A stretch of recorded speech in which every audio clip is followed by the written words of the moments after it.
남편을 보내고 5년을 혼자 버텼습니다.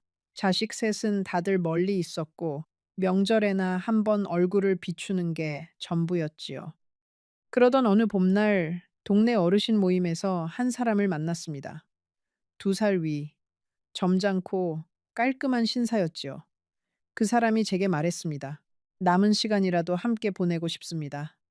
저는 그 한마디에 마음이 흔들렸고 결국 70살의 나이에 다시 결혼 반지를 끼웠습니다. 그런데 정확히 3개월 뒤 저는 그 집의 안방 바닥에 주저앉아 한밤중에 입을 틀어막고 소리 죽여 울고 있었습니다. 저는 순자이라고 합니다. 올해 73이 되었지요. 오늘 여러분께 들려드릴 이야기는 제가 3년 전에 직접 겪은 일입니다. 어떤 날은 잊고 살다가도 또 어떤 날은 새벽에 눈을 뜨면 그 집 안방 천장의 무늬가 그대로 떠올라 한참을 다시 잠들지 못하는 그런 이야기입니다. 저는 강원도 작은 읍에서 태어났습니다. 첫 남편은 동네 우체국에서 평생을 일한 성실한 사람이었지요. 사남매를 키우는 동안 저희 부부는 큰 다툼 한 번 없이 살았습니다. 그이가 갑작스럽게 떠난 건 제가 65이 되던 해 겨울이었지요. 그날 아침까지도 저와 마주 앉아 김치찌개에 밥을 비벼 먹던 사람이 오후에 갑자기 쓰러져 그대로 가버렸습니다. 저는 그 식탁의 빈자리를 5년 동안 매일 마주보며 살았습니다. 자식들은 제 갈 길을 떠난 지 오래였습니다. 큰아들은 미국에서 자리를 잡았고 큰딸은 광주로 시집을 갔으며 막내 아들은 사업한다고 부산에 내려가 살았지요. 저는 강원도 그 작은 집에 혼자 남았습니다. 처음 1년은 정말 견디기 힘들었습니다. 두 번째 해부터는 어떻게든 사라지더군요. 세 번째 해에는 동네 복지관에 나가 봉사를 시작했고, 네 번째 해에는 한문 수업도 듣게 되었습니다. 잠시 후 제가 어떻게 그 사람을 만났고 왜 3개월 만에 그 집의 안방 바닥에 무너져 앉게 되었는지, 그리고 그 안에서 제가 무엇을 보았는지 천천히 다 말씀드리겠습니다. 혹시 여러분 중에도 늙음하게 외로움을 견뎌본 분이 계신다면 댓글로 살짝 그 마음 한 자락 남겨주세요. 저는 그 마음을 누구보다 잘 알고 있으니까요. 그리고 이런 우리들의 이야기가 계속 이어지길 바라신다면 채널 구독도 한번 살짝 눌러주시면 큰 힘이 됩니다. 그 사람을 처음 만난 건 동네 노인복지관의 봄나들이 행사에서였습니다. 인근 산으로 진달래를 보러 가는 일정이었지요. 다론 버스 안에서 우연히 제 옆자리에 앉은 사람이 있었는데 그게 바로 그 사람이었습니다. 이름은 김재영, 72살. 서울에서 평생을 살다가 부인을 보내고 강원도로 내려와 혼자 살고 있다고 했습니다. 자식은 아들 둘에 딸 하나, 모두 서울에서 자리를 잡고 산다고요. 그 사람은 처음부터 점잖았습니다. 큰 소리를 내지 않았고 식사 자리에서는 늘 어른들에게 먼저 음식을 권했지요. 봄나들이 이후로 우리는 자연스럽게 자주 마주치게 되었습니다. 한문 수업이 끝나면 그 사람은 저를 동네 어귀까지 바래다 주었고 비가 오는 날에는 우산을 받쳐주었지요. 그렇게 한 계절이 흘러갔습니다. 어느 가을 저녁, 그 사람이 저를 조용한 한정식 집으로 데려가더니 정중하게 말했습니다. 남은 시간이라도 함께 보내고 싶습니다. 우리 같이 살지 않으시겠습니까? 저는 그 말을 듣고 한참을 가만히 있었습니다. 가슴이 뛰는 게 아니라 어쩐지 시리고 멍한 기분이었지요. 그 자리에서는 답을 하지 못하고 집에 돌아왔습니다. 그날 밤, 저는 거실에 첫 남편의 사진을 꺼내놓고 한참을 바라보았습니다. 여보, 내가 이래도 될까요? 사진 속의 그이는 늘 그렇듯 묵묵히 웃고만 있었지요. 그 침묵이 마치 당신 마음대로 하시오. 다만 잘 결정하시오. 라고 말하는 것 같았습니다. 저는 자식들에게 먼저 이야기를 했습니다. 큰아들은 미국에서 영상통화로 듣더니 한참 침묵하다가 말했습니다. 엄마, 그 나이에 무슨 결혼이에요. 우리가 더 자주 찾아갈게요. 큰딸은 광주에서 한 걸음에 올라왔지요. 엄마, 그 사람이 어떤 사람인 줄 알고요. 자식들은 뭐라고 해요.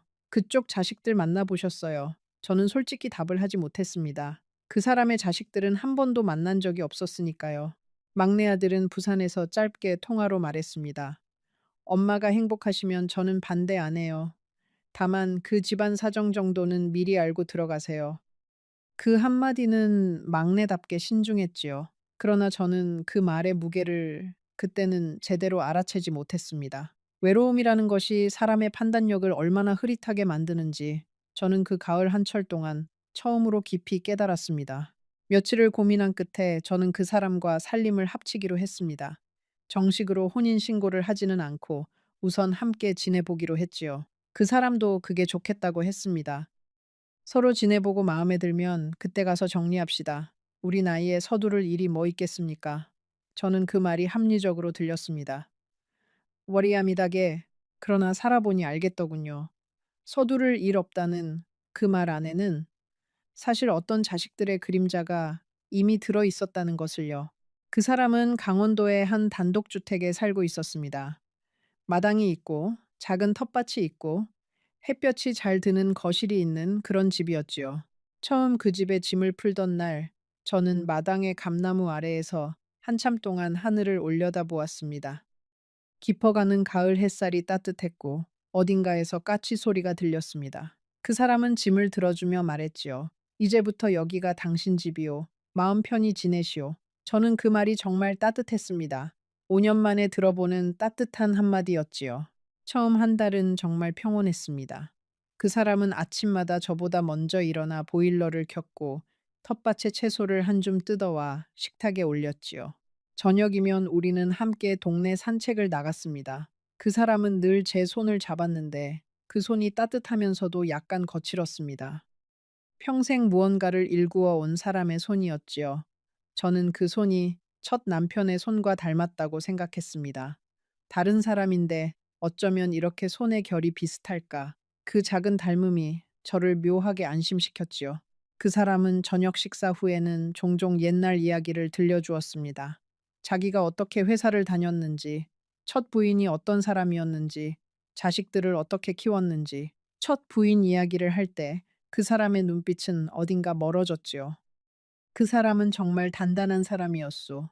자식들 셋을 다 자기 손으로 키웠소. 마지막에는 너무 빨리 가서 우리 모두 정신이 없었지요. 저는 그 말을 들으며 그 사람의 첫 부인이 가족 안에서 얼마나 중심이었던 사람인지 어렴풋이 짐작했습니다.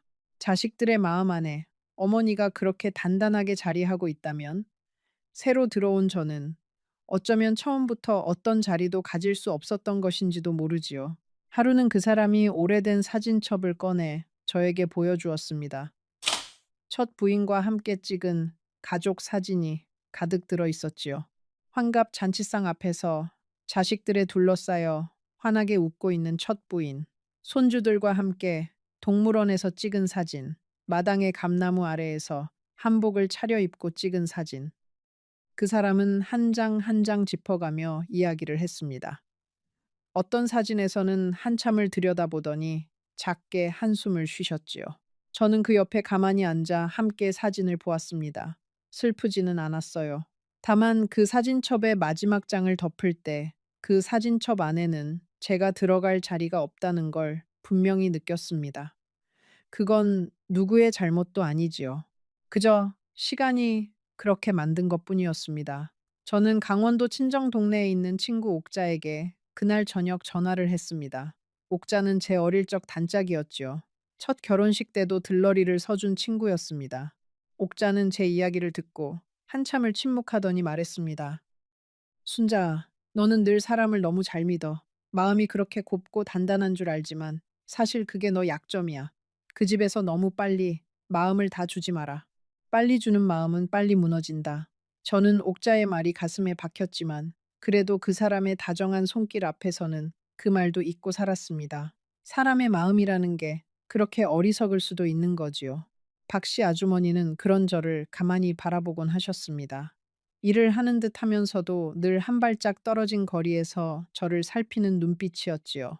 처음에는 어색했지만 그분의 눈빛에는 어떤 안쓰러움이 있었습니다. 어느 오후 제가 거실에서 화초에 물을 주고 있을 때 박씨 아주머니가 살며시 다가왔습니다. 사모님, 이 화초는 첫 사모님이 정말 정성껏 키우시던 거예요. 10년이 넘은 화초입니다. 손이 자주 타지 않으면 금방 시들어요. 저는 그 말을 듣고 잠시 손을 멈췄지요.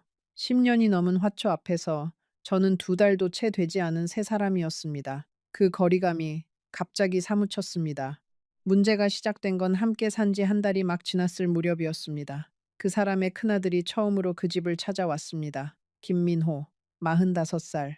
서울에서 무역회사를 하는 사람이었지요. 토요일 아침, 그 큰아들이 부인을 데리고 그 집 마당에 차를 세웠습니다. 저는 부엌에서 점심상을 차리고 있다가 깜짝 놀랐지요. 그 사람이 제게 미리 말을 해두지 않았기 때문입니다. 큰애가 오늘 잠깐 들른다 했는데 깜빡했소. 미안하오. 그 사람은 슬쩍 웃으며 말했지만 어쩐지 그 웃음에 약간의 긴장이 묻어 있었습니다. 큰아들은 마당에 들어서며 인사도 없이 집안을 둘러보았습니다. 마치 무언가 달라진 게 없는지 확인하는 사람처럼요. 그의 부인 정혜는 40살 정도 된 깔끔한 여자였는데 저를 보고 아주 짧게 고개만 숙였지요. 식탁에 둘러앉자마자 큰아들이 입을 열었습니다. 어머니, 한 가지 분명히 말씀드리고 싶은 게 있습니다. 그 어머니라는 호칭에는 아무런 따뜻함도 들어있지 않았습니다. 이 집은 저희 어머니가 평생 사신 곳입니다. 저희 어머니 손때가 묻은 가구, 어머니 사진, 그런 것들이 여기 다 있어요. 아버지께서 세 분과 함께 지내시는 건 저희가 막을 수 없지만 한 가지만 부탁드릴게요. 이 집의 물건은 어떤 것도 옮기거나 바꾸지 말아주세요. 저는 그 자리에서 너무 당황해 말이 나오지 않았습니다. 그 사람은 옆에서 그저 묵묵히 식사를 했지요. 한마디도 거들지 않았습니다. 저는 그제야 어렴풋이 느꼈습니다. 이 집은 단순히 그 사람과 저의 집이 아니라 누군가의 그림자가 짙게 깔려 있는 공간이라는 것을요. 그날 점심자리는 1시간 만에 끝났습니다. 큰아들 부부는 식사를 마치자마자 거실로 가더니 이곳저곳을 살피며 사진을 몇 장 찍었습니다. 정혜는 안방에 들어가 옷장 문을 열어보기도 했지요. 저는 부엌에서 그 모습을 가만히 지켜보았습니다. 그러더니 정혜가 거실로 나오며 큰아들에게 작은 목소리로 말했습니다. 여보, 어머님 자개장이 그대로 있어. 다행이다. 저는 그 말이 마음에 박혔습니다. 그 자개장은 그 사람의 첫 부인이 평생 쓰던 옷장이었지요. 저는 그 자개장에 제 옷을 한 벌도 넣어두지 않았습니다. 처음부터 그 옷장의 결이 어쩐지 낯설어서 저는 거실 한쪽에 있는 작은 행거 하나에 옷을 걸어두고 살았거든요. 큰아들 부부가 떠난 뒤 거실 한쪽 소파에 앉아 저는 한참 동안 멍해 있었습니다. 그 사람은 안방으로 들어가 잠시 누워 있었지요. 박씨 아주머니가 식탁의 그릇을 정리하며 슬며시 제게 다가와 말씀하셨습니다. 사모님, 큰아드님이 원래 좀 차가우신 분이세요. 첫 사모님이 살아계실 때도 어머니랑 그렇게 부드러운 대화를 나누는 분은 아니었어요. 그래도 그 어머니 일에는 한 번도 빠진 적이 없으셨지요. 어머니 자리만은 누구한테도 안 내주려 하시는 분이에요. 저는 그분의 말씀을 들으며 가만히 고개를 끄덕였습니다. 자기 어머니 자리를 지키려는 마음, 그 마음 자체는 미워할 수 없는 것이지요. 다만 그 자리를 지키기 위해 누군가의 자리를 빼앗는 일이 정당화될 수 있는지가 그게 진짜 문제였습니다. 그날 밤 저는 침대에 누워 그 사람에게 조용히 물었습니다. 여보, 큰아드님이 한 말은 무슨 뜻이에요? 그 사람은 천장을 보며 한참을 침묵하다가 말했습니다. 신경 쓰지 마요. 자식들이 다 그렇지 뭐. 자기 어머니 자리를 지키고 싶어 하는 거요. 시간이 지나면 자연스럽게 받아들일 거요. 저는 그 말이 위로처럼 들렸지만 어딘가 빈자리가 있었습니다. 마치 정작 중요한 부분을 슬쩍 비켜가는 듯한 느낌이었지요. 다음날 아침 저는 텃밭에서 채소를 다듬으며 한참 동안 생각에 잠겼습니다. 그 텃밭의 흙은 따뜻했고 가을 햇살은 부드러웠습니다. 그 사람이 마당으로 나와 옆에 앉으며 말했지요. 당신, 텃밭일이 익숙하시구려.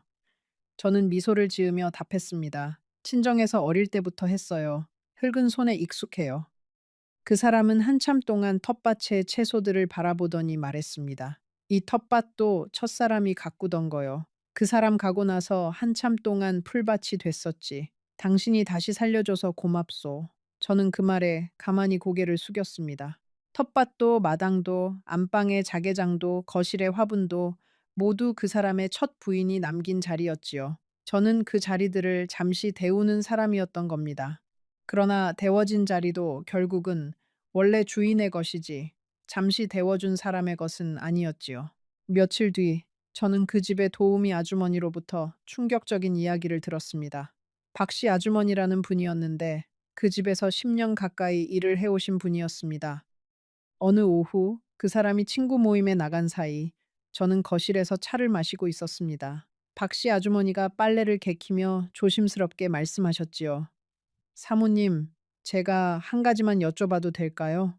저는 고개를 끄덕였습니다. 혹시 사장님이 정식 혼인신고는 안 하셨다고 하시던가요? 저는 잠시 멈칫했습니다. 네. 우선은 같이 지내보고 결정하기로 했어요. 박 씨 아주머니는 잠시 입술을 깨물더니 말했습니다. 사모님, 제가 이런 말씀 드려도 될지 모르겠지만 사장님은 처음부터 혼인신고는 안 하실 생각이세요. 큰아드님이 작년부터 그 부분을 단단히 단속해 두셨거든요. 큰 며느님도 정기적으로 와서 집안 살림 일일이 다 확인하고 가세요. 저는 가슴이 철렁 내려앉았지요. 저는 그 말을 듣고도 그 자리에서 화를 내지 못했습니다. 박 씨 아주머니는 저를 위해 큰 용기를 내신 거였으니까요. 저는 그저 고개를 끄덕이고 말았습니다. 그날 밤, 그 사람이 돌아와 함께 저녁상에 앉았을 때 저는 평소처럼 김치찌개를 한 그릇 떠드렸지요. 그러면서 조용히 물었습니다. 여보, 우리 혼인신고는 언제 할까요? 그 사람은 잠시 숟가락질을 멈추더니 말했습니다. 글쎄, 우리 나이에 그게 그리 중요하겠소. 천천히 봅시다. 저는 그 한마디에 모든 것을 짐작했지요. 박 씨 아주머니의 말이 사실이라는 것을요. 잠시 후, 저는 그 집안에서 제 자리가 정확히 어떤 그림 위에 그려져 있었는지를 천천히 알게 됩니다. 혹시 여러분 중에 비슷한 직감을 느껴본 적이 있다면 댓글로 그 순간을 짧게 적어주세요. 우리 같은 사람들끼리는 그런 감각이 통하니까요. 저는 그날 밤 잠을 한숨도 자지 못했습니다. 그 사람의 얼굴을 옆에서 가만히 바라보았지요. 평온하게 코를 골며 자고 있는 그 사람, 2살 위, 평생 한 가족을 일구어 온 사람. 그 사람의 잠든 얼굴 위에는 평온함이 가득했지만 저의 마음 안에는 서리가 내려앉고 있었습니다. 저는 새벽에 가만히 일어나 거실로 나갔지요. 거실의 책장을 한참 동안 바라보았습니다. 그 책들 한 권 한 권에는 그 사람과 첫 부인의 손때가 묻어 있었지요. 저는 그 책장 앞에 한참 동안 서 있었습니다. 그러다가 거실 한쪽에 작은 행거 앞으로 갔습니다. 거기에는 제 옷 몇 벌이 단정하게 걸려 있었지요. 저는 그 행거를 가만히 바라보았습니다. 이 작은 행거 한 칸이 그 집에서 제가 가진 유일한 자리라는 걸 그 새벽에 분명히 알게 되었습니다. 다음 날 아침, 저는 평소처럼 보일러를 켜고 텃밭에 나갔습니다. 가을이 깊어가는 텃밭에는 늦가을 배추가 단단히 엉그러 있었지요. 저는 배춧잎을 한 장 한 장 만져보며 한참 동안 그 자리에 앉아 있었습니다. 그 사람이 마당으로 나오더니 옆에 와 앉았습니다. 여보, 무슨 생각을 그렇게 하시오? 저는 잠시 가만히 있다가 말했지요. 여보, 저는 이 집에서 어떤 사람이에요? 솔직하게 말씀해 주세요. 그 사람은 한참을 침묵하다가 말했습니다. 당신은 내 사람이요. 그게 전부요. 저는 다시 물었습니다. 그러면 왜 자식들 앞에서는 저를 한 번도 그렇게 세워주지 않으세요? 그 사람은 한숨을 쉬며 말했지요. 자식들이 아직 자기 어머니를 보낸 게 마음에서 정리가 안 됐소. 시간이 좀 더 필요하오. 당신이 이해해 주오. 저는 그 한마디에 또 한 번 작아졌습니다. 자식들의 시간이 흐를 때까지 저는 이 집에서 계속 작아지고 있어야 하는 사람이었지요. 그날 점심에 박 씨 아주머니가 부엌에서 함께 점심을 차리던 중 조용히 말씀하셨습니다. 사모님, 식사 거르지 마세요. 사모님까지 무너지시면 사장님 저녁상은 누가 차리겠어요? 저는 잠시 손을 멈췄지요. 그러더니 박 씨 아주머니가 다시 말씀하셨지요. 저는 10년을 이 집에서 일했어요. 첫 사모님 돌아가시기 전까지 옆에서 모든 걸 다 봤어요. 그래서 이 집안 사정은 제가 누구보다 잘 압니다. 사모님은 좋은 분이세요. 너무 좋아서 이 집안에서 어떻게 버틸지 그게 걱정이에요.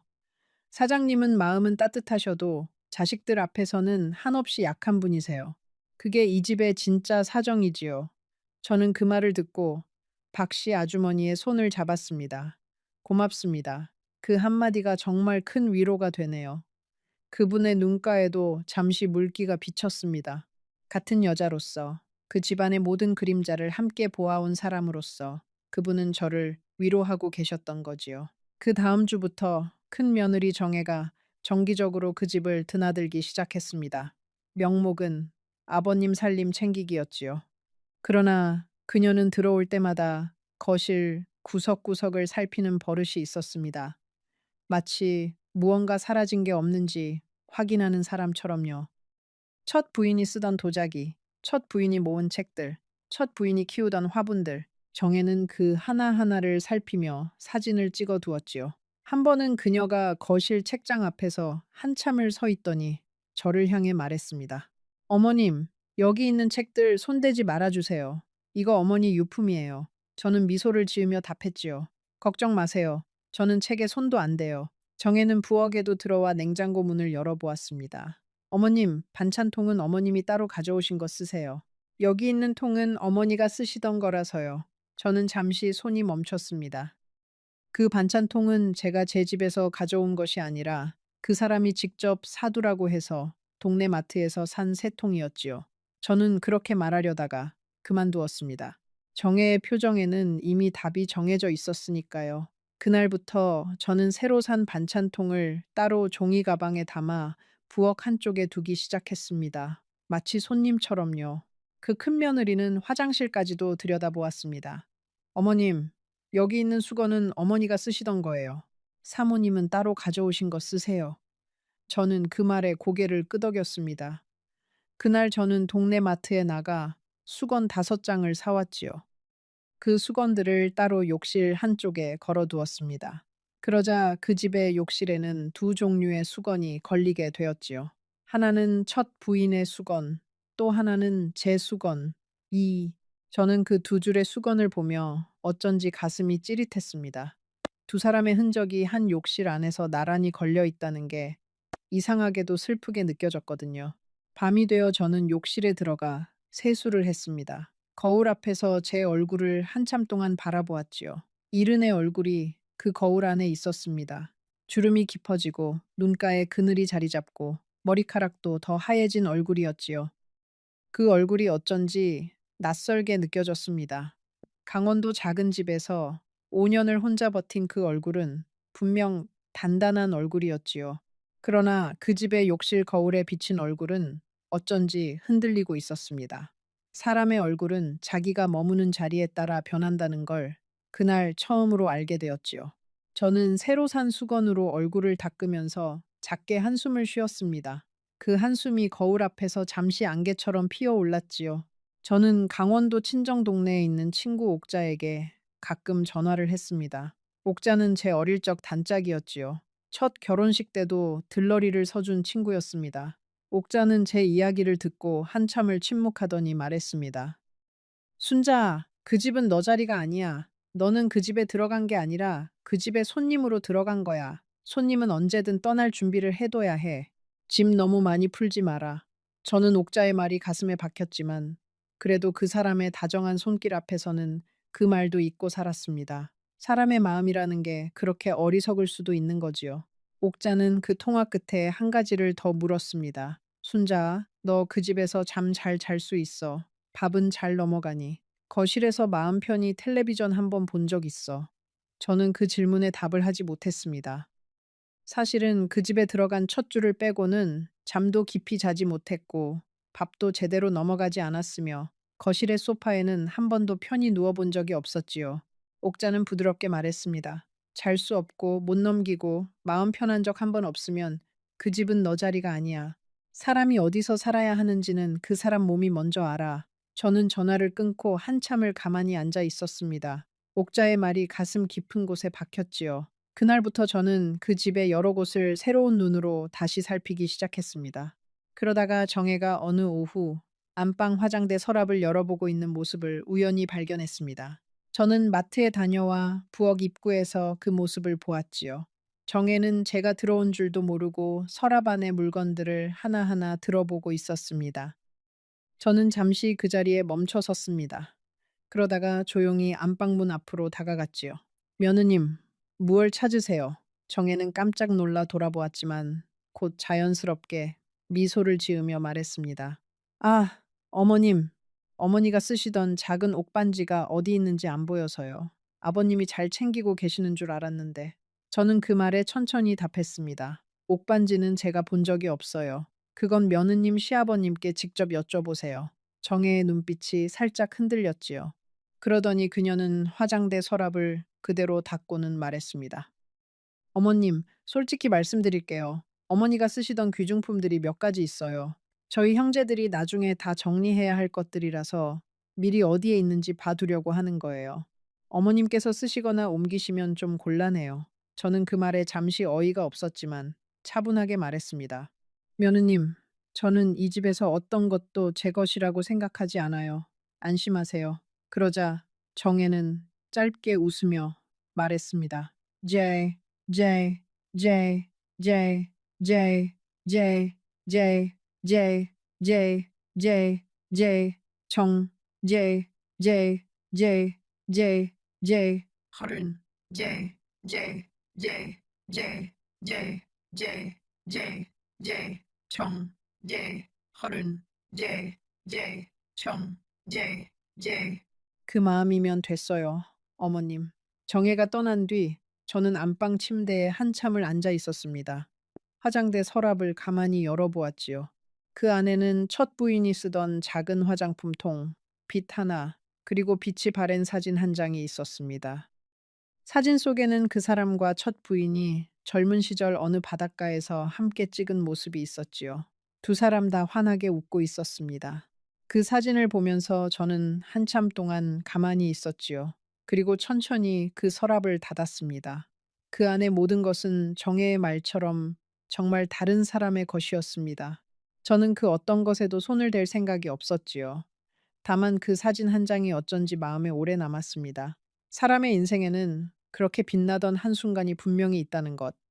그리고 그 한순간은 누구도 빼앗을 수 없는 그 사람만의 자리라는 것을 저는 그 사진 앞에서 새삼 느꼈거든요. 그날 저녁 저는 그 사람에게 그 일을 말했습니다. 그 사람은 한참 동안 천장을 보더니 한숨을 쉬며 말했지요. 내가 미리 큰며느리한테 안방 화장대 키를 줬소. 자기 어머니 유품 정리하는 데 필요할까 봐서 미안하오. 당신한테 말을 못했군. 저는 그 자리에서 또 한 번 무너지는 기분이었습니다. 안방의 화장대조차 제 것이 아니었던 거지요. 저는 그저 침대 한쪽에서 잠을 자고 부엌에서 밥을 짓고 거실 한 귀퉁이에서 텔레비전을 보는 그런 사람이었습니다. 며칠 뒤 저는 동네 한문 수업에 다시 나가기 시작했습니다. 그 집에서 마음이 너무 무거워서 어디로든 잠시 나가야 했죠.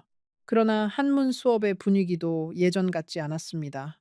봄에 그 사람과 처음 만났던 그 자리에 다시 앉아 있는 것이 어쩐지 어색했지요. 같은 수업을 듣는 분들 중 한 분이 차를 내어주시며 조심스럽게 말씀하셨습니다. 순자 씨, 김 선생님이랑 잘 지내시지요? 우리 동네에서 두 분 결혼 소식에 다들 놀랐어요. 그 댁이 워낙 큰 집안이라서요. 저는 그 한마디에 잠시 숨이 막혔습니다. 그 동네 사람들에게도 그 집은 큰 집안이었던 거죠. 그 큰 집안 안으로 제가 들어간다는 것이 무엇을 의미하는지 처음부터 누구나 짐작하고 있었던 겁니다. 다만 저만 그것을 몰랐을 뿐이지요. 수업이 끝나고 집으로 돌아오는 길, 저는 일부러 마을 어귀의 작은 정자에 잠시 앉아 있었습니다. 그곳에서는 그 사람의 집 마당이 멀리 보였지요. 마당의 감나무가 가을 햇살 속에서 반짝이고 있었습니다. 그 풍경은 정말 아름다웠지요. 그러나 그 아름다움이 더 이상 저의 것은 아니었습니다. 마당의 감나무도, 텃밭의 배추도, 거실의 책장도, 안방의 자개장도 모두 다른 사람의 것이었지요. 저는 그저 그 모든 것의 옆에 잠시 머물러 가는 사람이었던 겁니다. 그 자리에서 저는 처음으로 떠나는 일을 진지하게 생각하기 시작했습니다. 그 무렵 광주에 사는 큰딸한테서 다시 전화가 왔습니다. 큰딸은 처음부터 이 결혼을 받아들이지 못했던 자식이었지요. 엄마, 잘 지내세요? 그 댁 분위기는 어떠세요? 큰딸의 목소리는 처음부터 차가웠습니다. 저는 일부러 밝게 말했지요. 응, 잘 지내. 너희들은 잘 있고. 큰딸은 한참을 침묵하더니 말했습니다. 엄마, 솔직히 말씀해 주세요. 엄마 목소리가 평소랑 달라요. 엄마, 안 좋은 일 있는 거 알아요. 우리가 멀리 있어서 못 가서 미안해요. 그렇지만 엄마, 너무 참지 마세요. 엄마는 늘 자식들 걱정시킬까 봐 다 혼자 안고 가시는데 그러지 마세요. 저는 그 말에 가슴이 무너졌습니다. 큰딸의 그 한마디가 사실은 제가 한 달 동안 가장 듣고 싶었던 말이었지요. 누구도 제게 "엄마 힘드시지요?" 라고 묻지 않았으니까요. 저는 전화기를 들고 한참을 말하지 못했습니다. 큰딸도 제 침묵 안에 있는 답을 알아챈 것 같았지요. "엄마, 언제든 광주로 내려오세요. 우리 집에 방 비워둘게요. 손주들도 엄마 보고 싶어 해요." 저는 작게 답했습니다. "고마워, 우리 딸." 그러고 전화를 끊었습니다. 자식들이 반대했던 결혼이었습니다. 자식들이 옳았다는 걸 인정하는 것이 얼마나 어려운 일인지 그날 저는 깊이 깨달았습니다. 그러나 동시에 자식들이 옳았다는 걸 인정하는 일이 부끄러운 것만은 아니라는 것도요. 사람의 결정이라는 게 다 옳을 수만은 없으니까요. 그러나 진짜 지옥이 시작된 건 함께 산 지 두 달이 막 지났을 무렵이었습니다. 그 사람의 둘째 아들 가족이 명절 인사를 한다며 그 집에 모였습니다. 큰아들 부부, 둘째 아들 부부, 그리고 결혼한 딸 가족까지. 손주들도 함께 와서 거실이 가득 찼지요. 저는 새벽부터 일어나 송편을 빚고 전을 부치고 갈비찜을 만들었습니다. 많이, 많이. 박씨 아주머니가 옆에서 도와주셨고 저는 정말 정성껏 한 상을 차렸지요. 사실은 그 자리에서 처음으로 그 가족에게 인정받고 싶었던 마음도 있었습니다. 어쩌면 그 명절을 잘 넘기면 자연스럽게 가족이 될 수 있을 거라는 막연한 희망이 있었거든요. 새벽 4시부터 저는 부엌에 서 있었습니다. 송편 반죽을 치대는 손이 차가워졌지만 그 일이 어쩐지 제 마음을 진정시켜 주었지요. 박씨 아주머니가 새벽 5시쯤 오셔서 함께 송편을 빚어 주셨습니다. 저는 그분 옆에서 작게 말했습니다. 오늘 잘 넘기면 그래도 한 발짝은 다가가는 거겠지요. 박씨 아주머니는 손을 멈추지 않은 채 답하셨습니다. 사모님, 너무 큰 기대는 하지 마세요. 자식들 마음은 음식 한 끼로 풀리지 않아요. 그저 사모님이 후회 안 하실 만큼만 하시면 돼요. 저는 그 말씀을 들으며 고개를 끄덕였습니다. 그러나 마음 한쪽에서는 여전히 작은 희망이 있었지요. 사람의 마음은 그렇게 어리석어요. 한 발짝이라도 가까워지고 싶은 그 마음 때문에 우리는 종종 더 큰 상처를 자초하지요. 차례를 지내는 시간이 되자 큰아들이 거실 가운데에 상을 차렸습니다. 그 사람의 첫 부인 영정 사진이 거기 놓였지요. 저는 그 사진을 처음 보았습니다. 단정하고 단단해 보이는 여자의 얼굴이었어요. 큰아들이 저를 올리기 시작했고 둘째 아들이 따라했으며 딸이 그 옆에서 손수건을 꺼내 눈물을 닦았습니다. 저는 거실 한쪽 끝에 가만히 서 있었지요. 어디에 끼어야 할지, 어디까지 함께 해야 할지 알 수 없었습니다. 그 사람은 자식들 옆에 서서 함께 절을 올렸습니다. 한 번도 저를 돌아보지 않았지요. 차례가 끝나고 손주들이 차례상 앞에서 사진을 찍자고 했습니다. 큰 며느리 정혜가 손주들을 모아 영정사진 앞에 세우더니 카메라를 들었지요. 할머니랑 할아버지랑 같이 찍는 마지막 사진이라 생각하고 잘 찍어. 그 한마디에 저는 가슴이 또 한 번 시렸습니다. 그 사진 안에 저는 들어가지 않았지요. 어차피 처음부터 그 사진의 자리는 정해져 있었으니까요. 손주들은 영정 사진 앞에서 환하게 웃었습니다. 첫 부인의 사진이 그 가운데에서 자식들과 손주들을 묵묵히 바라보고 있었지요. 그 풍경은 어떤 면에서는 정말 아름다웠습니다. 가족이라는 게 무엇인지를 분명히 보여주는 풍경이었으니까요. 그러나 그 풍경 밖에 서 있는 저는 그 아름다움 안에 들어갈 수 없는 사람이었습니다. 차례가 끝나고 식사 시간이 되자 큰아들이 저를 향해 말했습니다. 어머니, 여기 식탁에는 저희 가족이 앉을 거예요. 어머니는 부엌 식탁에서 따로 드세요. 박씨 아주머니랑 같이요. 그 한마디에 저는 손에 들고 있던 갈비찜 그릇이 순간 떨릴 뻔했습니다. 그 사람은 아무 말도 하지 않았지요. 둘째 아들도, 딸도, 며느리들도 누구 하나 그 말에 토를 달지 않았습니다. 손주들조차 어색하게 시선을 내리깔았지요. 저는 잠시 그 자리에 가만히 서 있었습니다. 무엇라고 답해야 할지 알 수 없었거든요. 저는 결국 갈비찜 그릇을 식탁 한가운데에 놓고 조용히 부엌으로 들어갔습니다. 박씨 아주머니가 부엌 식탁에 작은 상을 차려놓고 저를 기다리고 계셨지요. 저는 그 자리에 앉아 송편 하나를 입에 넣었습니다. 그러나 송편은 목구멍을 넘어가지 않았습니다. 박씨 아주머니가 가만히 제 손을 잡아주셨지요. 사모님, 너무 마음 두지 마세요. 이런 집안이 어디 한두 집입니까? 제가 10년 동안 본 게 그게 다예요. 저는 그분의 말씀에 고개만 끄덕였습니다. 거실에서는 자식들의 웃음소리가 들려왔습니다. 그 웃음소리가 부엌 식탁까지 길게 흘러들어 왔지요. 거실에서 가끔씩 첫 부인의 이야기가 큰 소리로 흘러나왔습니다. 둘째, 며느리가 말하는 소리가 가장 크게 들렸지요. 어머님이 살아계셨으면 이런 차례상을 얼마나 풍성하게 차리셨을까요? 어머님이 만드시던 그 토랑국 맛, 저 아직도 못 잊어요. 큰 며느리도 거들었습니다. 맞아요. 어머님은 정말 모든 음식을 손수 다 만드셨잖아요.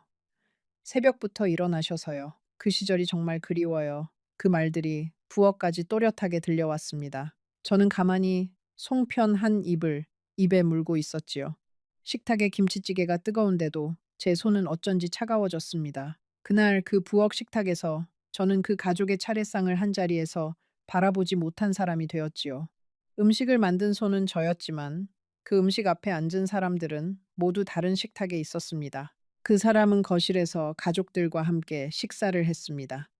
한 번도 부엌으로 와서 저를 들여다보지 않았지요. 어쩌면 그 사람도 부엌에 오는 것이 자식들 앞에서 어떤 의미인지 알았기 때문이었을 겁니다. 그 사람은 평생 자기 가족 안에서 평화를 지키는데 익숙한 사람이었지요.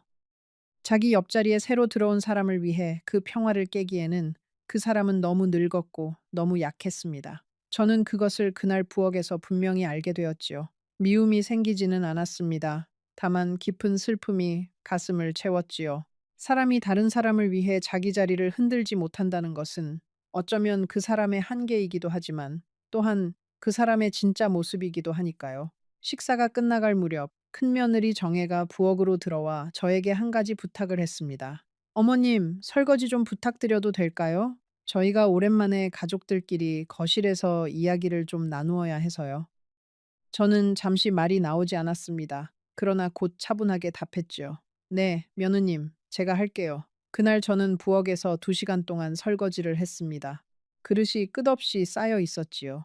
거실에서는 자식들이 이야기를 나누는 소리가 계속 들려왔습니다. 가끔은 웃음소리가, 가끔은 사업 이야기가, 가끔은 그 사람의 첫 부인 추억이 들려왔습니다. 저는 설거지를 하면서 처음으로 소리 죽여 울었습니다. 수도꼭지에서 흐르는 물소리가 제 흐느낌을 가려주었지요.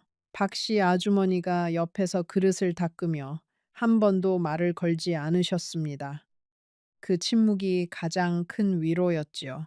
같은 여자로서 그 부엌의 물기 가득한 공기 속에서 그분은 제가 무너지는 모습을 묵묵히 함께 해주셨습니다. 저는 그날 부엌에서 평생 첫 번째로 한 사람이 자기 자신을 그렇게 작게 느낄 수 있다는 걸 알게 되었습니다. 명절이 끝나고 자식들이 모두 떠난 그날 밤, 저는 안방에 가만히 앉아 있었습니다. 그 사람은 저녁약을 먹고 일찍 잠이 들었지요. 저는 안방 바닥에 주저앉아 그날 처음으로 입을 틀어막고 소리 죽여 한참을 울었습니다. 첫 남편이 살아있다면 어떤 표정을 지을까? 우리 좁은 집 부엌에서 함께 끓여 먹던 김치찌개가 그 단출한 식탁이 갑자기 사무치게 그리웠습니다. 다음 날 아침, 저는 광주에 사는 큰딸에게 전화를 했습니다. 딸아, 엄마 잠깐 너희 집에 다녀와도 될까? 큰딸은 잠시 침묵하더니 말했지요. 엄마 무슨 일 있으세요? 목소리가 이상해요. 저는 차분하게 답했습니다. 잠깐 바람 좀 쐬고 싶어서 며칠만. 큰딸은 한참을 가만히 있다가 말했습니다. 엄마, 언제든지 오세요. 우리 집에 방 비워 둘게요. 손주들도 할머니 보고 싶어 해요. 저는 그 한마디에 다시 가슴이 무너졌지요. 외로움이라는 것이 채워지는 자리가 사실은 처음부터 자식들의 마음 안에 있었다는 걸 그제야 알았습니다. 저는 짐을 미리 챙기지는 않았습니다. 그저 옷 두어 벌과 첫 남편의 사진, 그리고 작은 통장 하나만 작은 가방에 담아두었지요. 그러고는 그 사람과 평소처럼 지냈습니다. 매일 새벽에 일어나 보일러를 켜고 텃밭에 채소를 한 줌 뜯어와 식탁을 차리고 저녁이면 함께 산책을 나갔지요. 그러나 마음 안쪽에는 천천히 떠날 준비가 되어가고 있었습니다. 사람이 무언가를 결정한 순간에는 의외로 마음이 고요해진다는 걸 그때 알았습니다. 그 사이 큰 며느리 정혜는 그 집을 더 자주 드나들었습니다. 한 번은 거실 한쪽에 있던 작은 행거에 걸린 제 옷들을 보고 정혜가 말했습니다. 어머님, 이 행거는 좀 그렇지 않아요. 거실 분위기랑 안 맞아서요. 안방 자개장에 한 칸 비워드릴 테니까 거기에 옮기시는 게 어떠세요? 저는 차분하게 답했습니다. 괜찮아요, 며느님. 저는 이 행거가 편해요. 정혜는 잠시 저를 보더니 더 이상 말을 하지 않았습니다. 그러나 그날부터 정혜가 저를 보는 눈빛에는 어떤 짜증이 묻어났지요. 그 자개장이라는 한 칸의 옷장이 제게 어떤 의미인지 그녀는 정말 모르는 것 같았습니다. 아니, 어쩌면 알면서도 일부러 모르는 척하고 있었는지도 모르지요. 며칠 뒤 둘째 아들과 딸까지 합세해 그 집의 마당에서 작은 가족 모임이 있었습니다. 명절은 아니었지만 그 사람의 생신을 앞두고 미리 모인 거지요. 그 사람은 73 생신을 앞두고 있었습니다. 마당에는 자식들과 손주들이 가득했습니다. 저는 부엌에서 음식을 만들어 마당의 평상에 올리는 역할을 했지요. 마당에서 누군가가 사진을 찍자며 가족 모두를 모았습니다. 저는 음식을 들고 마당으로 나가는 길에 그 광경을 보았지요. 큰아들이 아버지 옆에 서고, 둘째 아들이 그 반대편에 서고, 딸이 아버지 어깨 옆에 손을 얹었습니다. 손주들은 앞쪽에 줄지어 섰지요. 저는 잠시 그 자리에 멈춰 섰습니다. 그러자 큰아들이 저를 보고 말했지요. 어머니, 거기 그릇 좀 가져다 주세요. 사진 찍은 다음에 식사할 수 있게요. 그 한마디에 저는 그 자리에서 사진을 함께 찍을 사람이 아니라는 걸 다시 한번 확인했습니다. 저는 조용히 그릇을 평상 위에 올려놓고 부엌으로 돌아왔습니다. 박씨 아주머니가 부엌 입구에 서서 그 모습을 보고 계셨지요. 저는 그분과 눈을 마주쳤습니다. 그분은 가만히 고개를 가로저으셨습니다. 마치 이제 그만하실 때가 됐어요 라고 말하는 것 같았지요. 그날 밤 자식들이 모두 떠난 뒤 저는 안방에 누워 천장을 바라보았습니다. 그 사람은 옆에서 이미 잠이 들었지요. 코를 골며 평온하게 자고 있는 그 사람을 한참 보았습니다. 저는 그 사람을 미워할 수가 없었습니다. 그 사람도 어떤 면에서는 그 가족의 가장 외로운 사람이었으니까요. 자식들 사이에서 자기 자리를 찾지 못하고 첫 부인의 그림자 안에 갇혀 살면서 새로운 사람을 들였지만 그 사람을 자식들 앞에서 한 번도 제대로 세워주지 못한 사람. 그러나 저는 또한 그 집에서 매일매일 깎여 나가고 있었지요. 더 늦기 전에 저 자신을 지키기 위해서라도 결정을 해야 했습니다. 그날 밤 저는 베란다에 나가 한참 동안 마당을 바라보았습니다. 가을밤 마당에는 감잎이 한 장씩 떨어지고 있었지요. 멀리 강원도 산자락 위로 별 몇 개가 떠 있었습니다. 저는 그 별들을 바라보며 첫 남편을 떠올렸지요. 그이가 살아있을 때 우리는 이런 가을밤이면 마당에 평상을 놓고 함께 별을 보곤 했습니다. 별 이름은 알지 못했지만 그저 함께 올려다보는 것만으로도 충분했지요. 첫 남편은 늘 제게 말했습니다. 여보, 우리 같이 늙어갑시다. 마지막까지 같이. 그러나 그 약속은 그이의 의지와 상관없이 깨졌지요. 사람의 약속이 사람의 힘으로 다 지켜지는 것은 아니라는 걸 저는 이제야 더 깊이 이해하게 되었습니다. 저는 그 베란다에서 한참을 서 있다가 다시 안방으로 들어갔습니다. 그 사람의 잠든 얼굴을 한 번 더 보았지요. 2살 위, 점잖고 다정한 사람. 그러나 자기 자식들 앞에서는 한없이 약한 사람. 저는 그 사람의 이마를 가만히 한번 짚어보았습니다. 약간 따뜻했어요. 그 사람은 잠결에 살짝 미소를 지었습니다. 누구를 보고 미소를 지었는지는 모르겠지만요. 어쩌면 첫 부인의 꿈을 꾸고 있었는지도 모르지요. 저는 그 미소 앞에서 더 이상 슬프지도 않았습니다. 사람의 마음이라는 게 자기 자리를 분명히 인식하면 의외로 차분해지더라는 거지요. 저는 그날 밤 안방의 작은 행거 옆에서 미리 가방 하나를 챙겼습니다.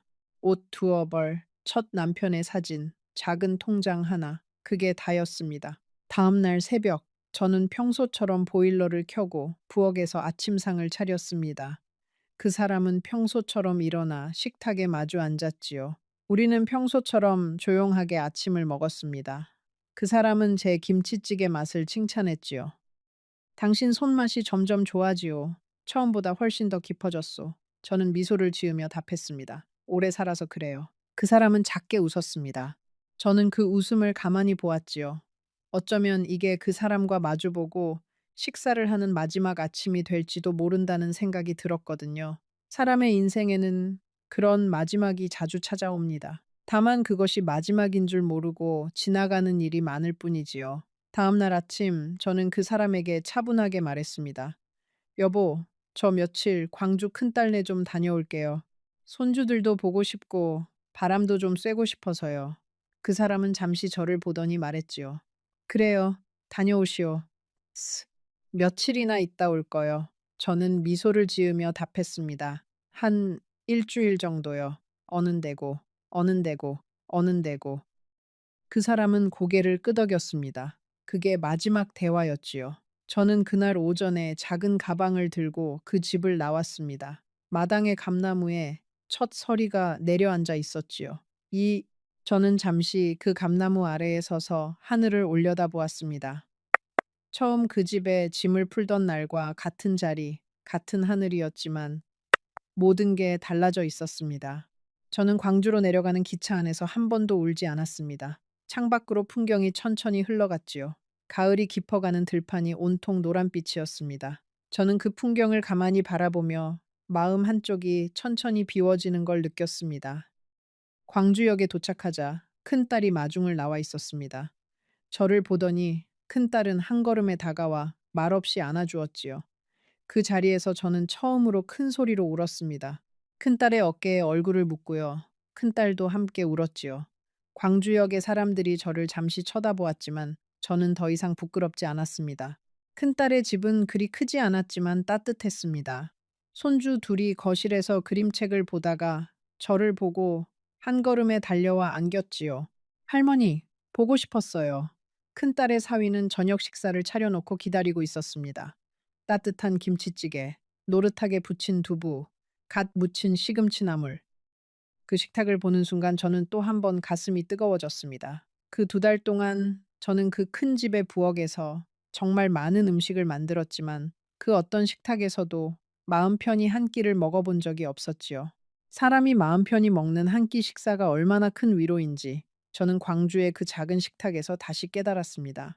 음식의 격이 아니라 함께 앉아 있는 사람들의 마음이 식탁의 진짜 풍성함을 결정하는 거지요.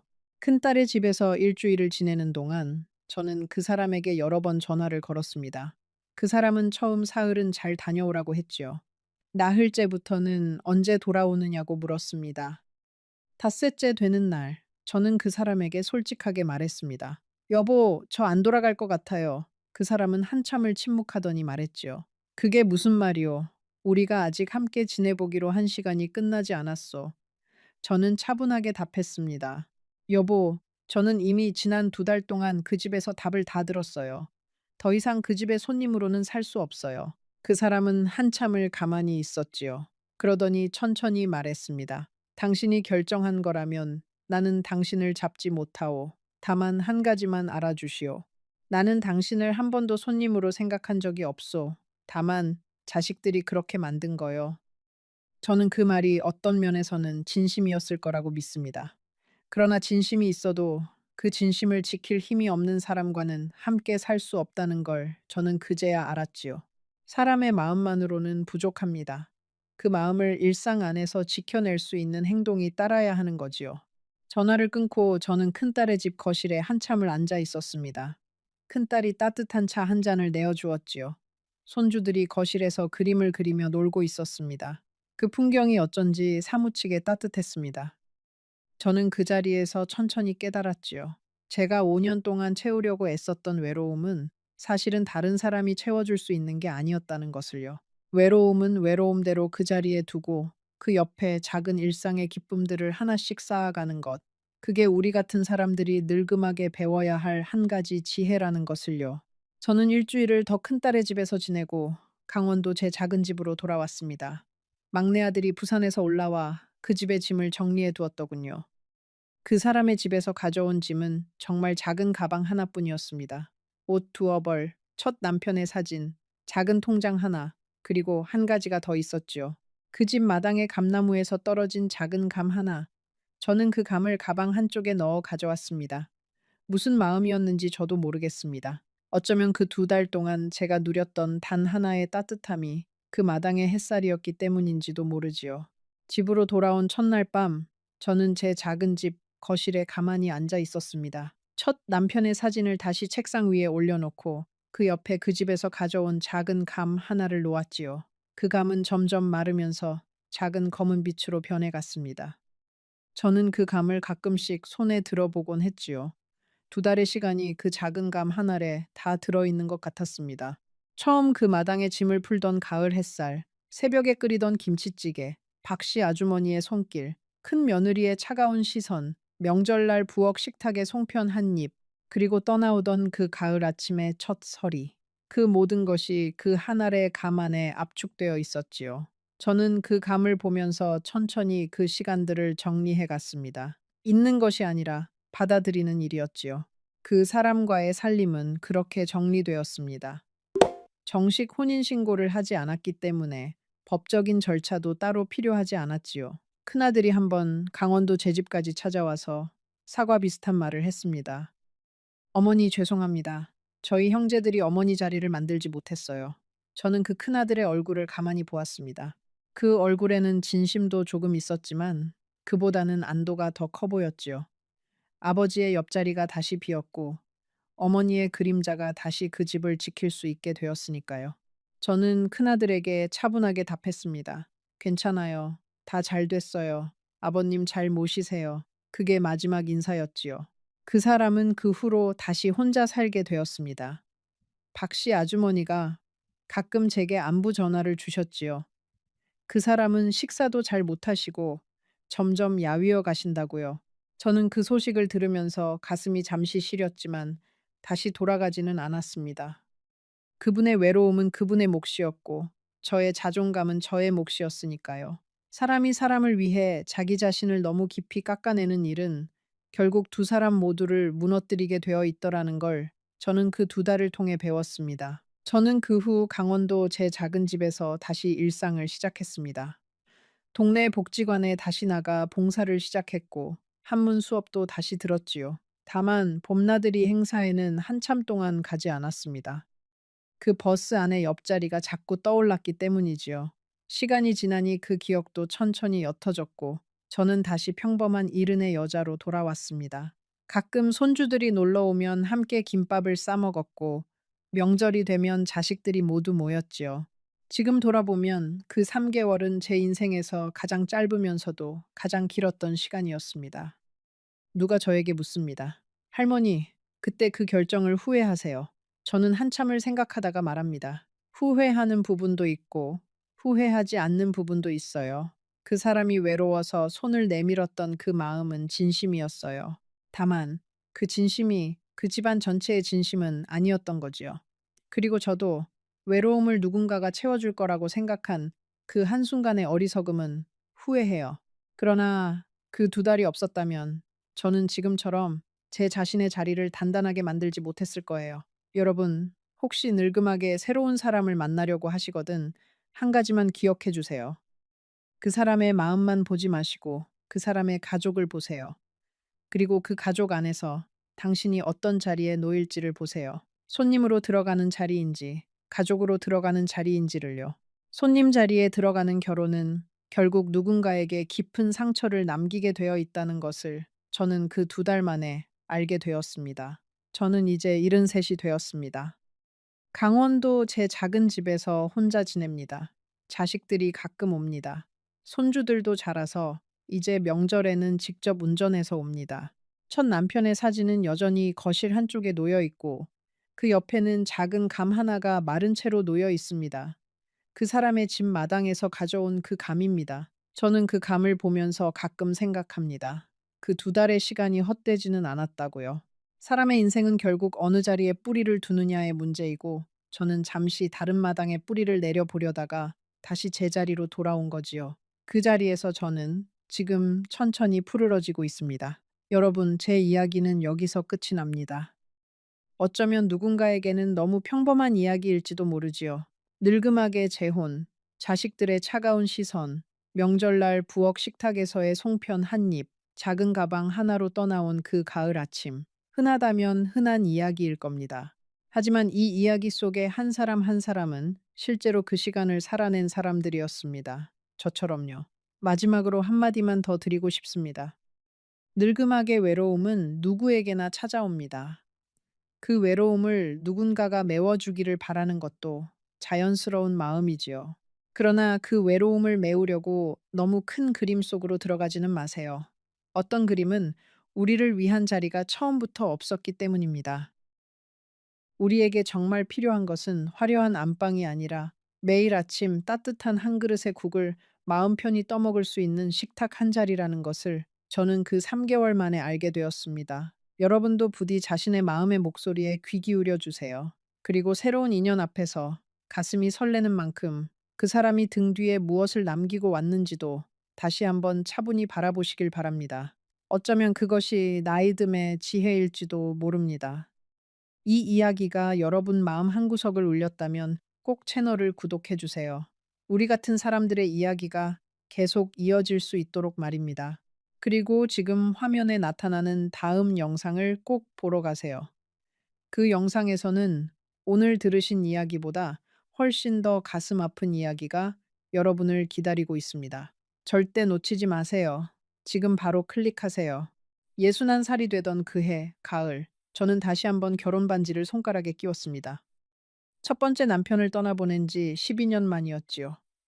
새 남편은 저보다 7살이 많은 강남의 빌딩 두 채를 가진 사람이었습니다. 주변 사람들은 모두 저를 부러워했습니다. 늙음하게 팔자 폈다고, 이제 호강만 남았다고요. 그런데 2달 뒤 저는 그 빌딩의 그림자조차 밟지 못한 채 작은 가방 하나를 들고 그 집 대문 밖에 서 있었습니다. 저는 순자라고 합니다. 올해 72이 되었지요.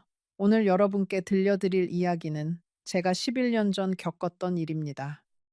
어떤 날은 잊고 살다가도 또 어떤 날은 새벽에 눈을 뜨면 그날 그 대문 앞 차가운 시멘트 바닥의 감촉이 발바닥에 그대로 살아 돌아오는 그런 이야기입니다. 저는 충청도 작은 마을에서 태어났습니다. 첫 남편은 동네에서 알아주는 성실한 사람이었지요. 사남매를 낳고 키우는 동안 저희 부부는 한 번도 큰 소리를 낸 적이 없었습니다. 그이가 갑자기 쓰러져 세상을 떠난 건 제가 49 되던 해봄이었습니다. 그 후로 저는 혼자 막내 아들 하나만 데리고 작은 분식집을 운영하며 살았습니다. 떡볶이를 볶고 김밥을 싸고 손님이 없는 시간에는 멍하니 창밖을 바라보았지요. 그렇게 12년이 흘렀습니다. 자식들은 다 자라 제 갈 길을 떠났습니다. 큰딸은 부산으로 시집을 갔고 둘째 아들은 미국으로 유학을 갔다가 그곳에서 자리를 잡았습니다. 셋째 딸은 결혼해 안양에 살았고 막내 아들만 저와 가까이 살며 가끔 들여다봐 주었지요. 명절이 되면 자식들이 모이지만 그게 1년에 며칠이나 되겠습니까?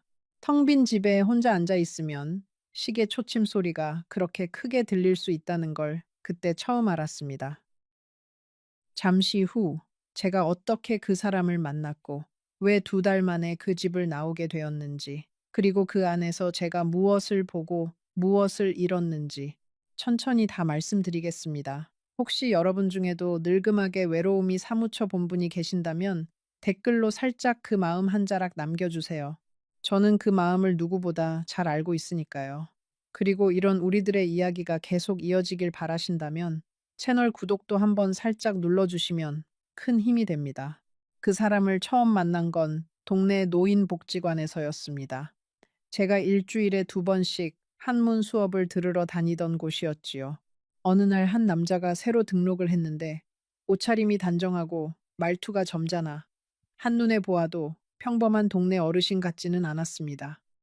이름은 박정호, 나이는 68, 7년 전에 부인을 잃고 혼자 살고 있다고 했습니다. 강남에서 사업을 했는데 큰아들에게 일을 다 넘기고 이제는 취미 생활을 하러 다닌다고요. 그 사람은 처음부터 제게 친절했습니다. 수업이 끝나면 따뜻한 차를 사주었고 비 오는 날에는 우산을 받쳐주었습니다. 한 달쯤 지났을까요?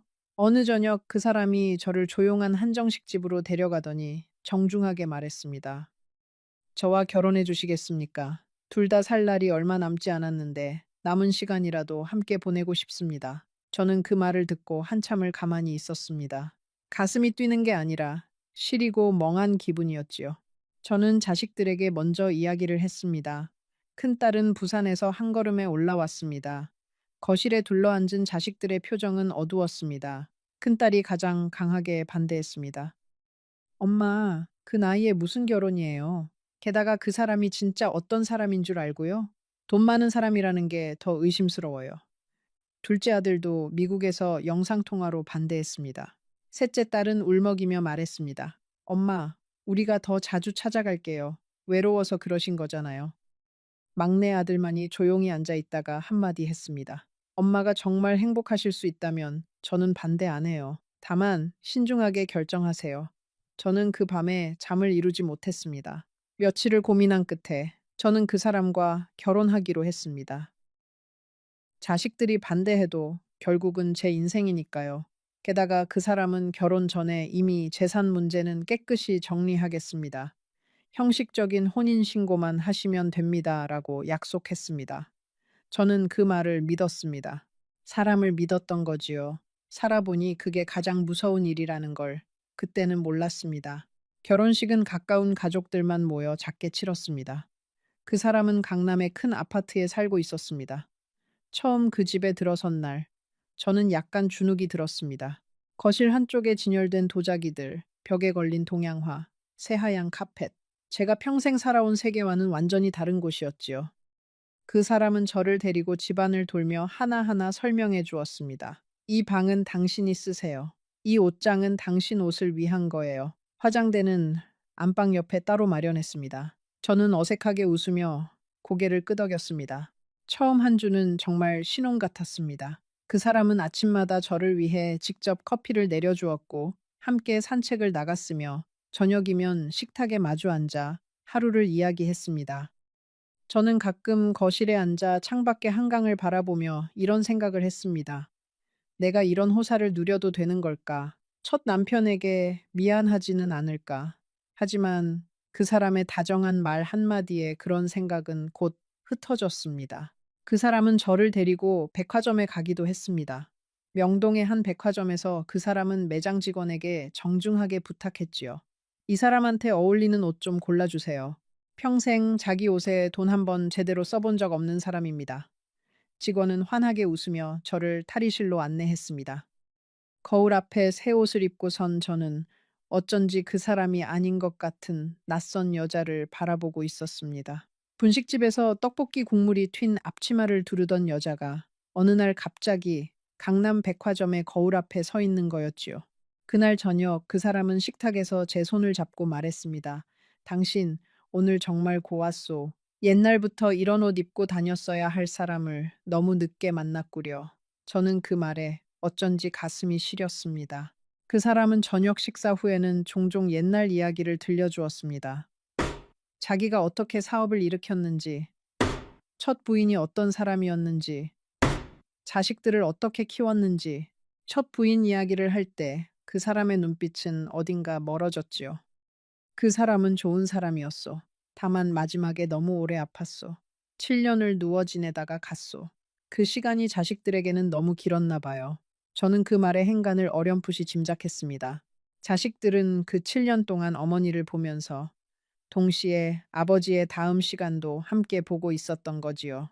사람의 마음이 그렇게 굳어지는 건 어쩌면 자연스러운 일이었을지도 모릅니다. 저는 충청도 친정 동네에 있는 친구 영자에게 가끔 전화를 했습니다. 영자는 제 어릴 적 단짝이었지요. 첫 결혼식 때도 들러리를 서준 친구였습니다. 영자는 제 이야기를 듣고 한참을 침묵하더니 말했습니다. 순자야, 너는 늘 사람을 너무 잘 믿어. 마음이 그렇게 곱고 단단한 줄 알지만 사실 그게 너 약점이야. 그 집에서 너무 빨리 마음을 다 주지 마라. 빨리 주는 마음은 빨리 무너진다. 저는 영자의 말이 마음에 꽂혔지만 그래도 그 사람의 다정한 손길 앞에서는 그 말도 잊고 살았습니다. 사람의 마음이라는 게 그렇게 어리석을 수도 있는 거지요. 박씨 아주머니는 그런 저를 가만히 바라보곤 하셨습니다. 일을 하는 듯 하면서도 늘 한 발짝 떨어진 거리에서 저를 살피는 눈빛이었지요. 처음에는 어색했지만 그분의 눈빛에는 어떤 안쓰러움이 있었습니다. 어느 오후 제가 거실에서 화초에 물을 주고 있을 때 박씨 아주머니가 살며시 다가왔습니다. 사모님, 이 화초는 손이 자주 타지 않으면 금방 시들어요. 사장님 첫 사모님이 정말 정성껏 키우시던 거예요.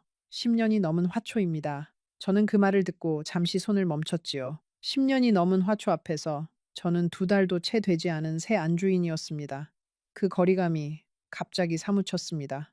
문제가 시작된 건 결혼 후 열흘쯤 지난 어느 저녁이었습니다. 큰아들이라는 사람이 처음으로 그 집을 찾아왔습니다. 박지훈, 42살. 그 사람의 큰아들이자 사업체를 물려받은 사람이었지요. 저는 며느리들에게 인사하듯 정중하게 그를 맞이했습니다. 그런데 그 큰아들의 눈빛이 처음부터 차가웠습니다. 식탁에 앉자마자 그가 입을 열었습니다. 어머니, 한 가지 분명히 말씀드리고 싶은 게 있습니다. 그 어머니라는 호칭에는 어떠한 따뜻함도 들어있지 않았습니다.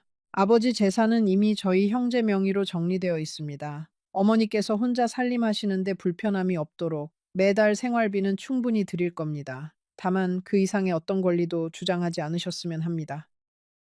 저는 너무 당황해서 말이 나오지 않았습니다.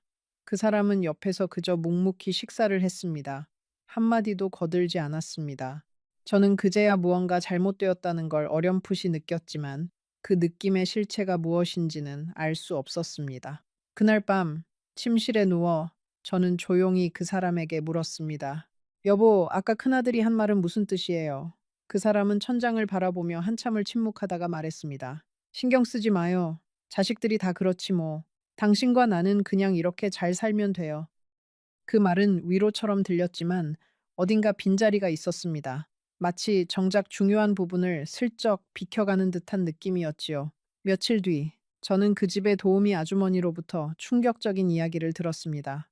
박씨 아주머니라는 분이었는데 그 집에서 15년 가까이 일을 해오신 분이었습니다. 어느 오후 그 사람이 외출한 사이에 저는 거실에서 차를 마시고 있었습니다. 박씨 아주머니가 빨래를 개키며 조심스럽게 말씀하셨지요. 사모님, 제가 한 가지만 여쭤봐도 될까요? 저는 고개를 끄덕였습니다. 혹시 사장님께 건강 문제는 못 들으셨어요? 저는 깜짝 놀랐습니다. 건강요. 무슨 건강이요? 박씨 아주머니는 잠시 입술을 깨물더니 말했습니다. 재작년부터 큰 병으로 병원을 다니고 계세요. 지난번 검사에서 좋지 않다는 결과가 나왔다고 큰아드님이랑 통화하시는 걸 우연히 들었어요. 잠시 후, 저는 이 결혼이 사실은 어떤 그림 위에 그려진 것이었는지, 그리고 그 그림 속에서 제가 어떤 자리에 놓여 있었는지를 천천히 알게 됩니다. 혹시 여러분 중에 비슷한 직감을 느껴본 적이 있다면 댓글로 그 순간을 짧게 적어주세요. 우리 같은 사람들끼리는 그런 감각이 통하니까요. 저는 그날 밤 잠을 한숨도 자지 못했습니다. 그 사람의 얼굴을 옆에서 가만히 바라보았지요. 평온하게 코를 골며 자고 있는 그 사람. 7살 위. 어쩌면 저보다 훨씬 더 빨리 이 세상을 떠나야 할지도 모를 사람. 저는 가슴이 답답해 베란다로 나갔습니다. 늦가을 새벽 바람이 차가웠습니다. 멀리 한강 위로 도시의 불빛이 흩어져 있었지요. 저는 그 베란다에서 한참을 서 있었습니다. 새벽 1시였고 강 건너편 아파트들의 불빛이 하나둘 꺼져가고 있었지요. 저는 첫 남편을 떠올렸습니다. 그이가 살아있을 때 우리는 좁은 단칸방에서 사남매를 키웠습니다. 자식들이 잠든 한밤중에 그이는 부엌에서 라면을 끓여 저와 한 그릇씩 나눠 먹곤 했지요. 그 라면 한 그릇이 우리 부부의 가장 호화로운 야식이었습니다. 그런데 지금 저는 한강이 보이는 강남 아파트의 베란다에 서서 마음이 사무치게 외로웠습니다. 사람이 사는 자리라는 게 결국 무엇으로 채워지는 것인지 그날 밤 저는 어렴풋이 알게 된 것 같았습니다. 다음 날 아침, 저는 그 사람에게 직접 물었습니다. 여보, 솔직히 말해주세요. 어디 편찮으신 데 있으시지요? 그 사람은 잠시 저를 바라보다가 천천히 말했습니다. 당신한테 이런 짐을 지우고 싶지 않았소. 그냥 마지막 시간을 따뜻하게 보내고 싶었을 뿐이요. 저는 그 말에 가슴이 미어졌습니다. 그 사람은 이미 작년 가을부터 큰 병원을 다니고 있었고 의사들도 길어야 1, 2년이라고 했답니다. 그 사람은 자식들에게는 이미 다 정리된 사실을 자랑스럽게 말했지만 제게는 한 번도 꺼내지 않았습니다. 저는 화가 나기보다 슬펐습니다. 그 사람은 외로웠던 거지요. 자식들은 사업 이야기만 했고, 손주들은 명절에나 잠깐 들렀고, 텅 빈 집에서 혼자 천천히 사그라드는 일이 두려웠던 거지요. 그래서 저를 만난 거였습니다. 마지막 길동무로요. 저는 그 마음을 어느 정도는 이해할 수 있었습니다. 저도 외로운 사람이었으니까요.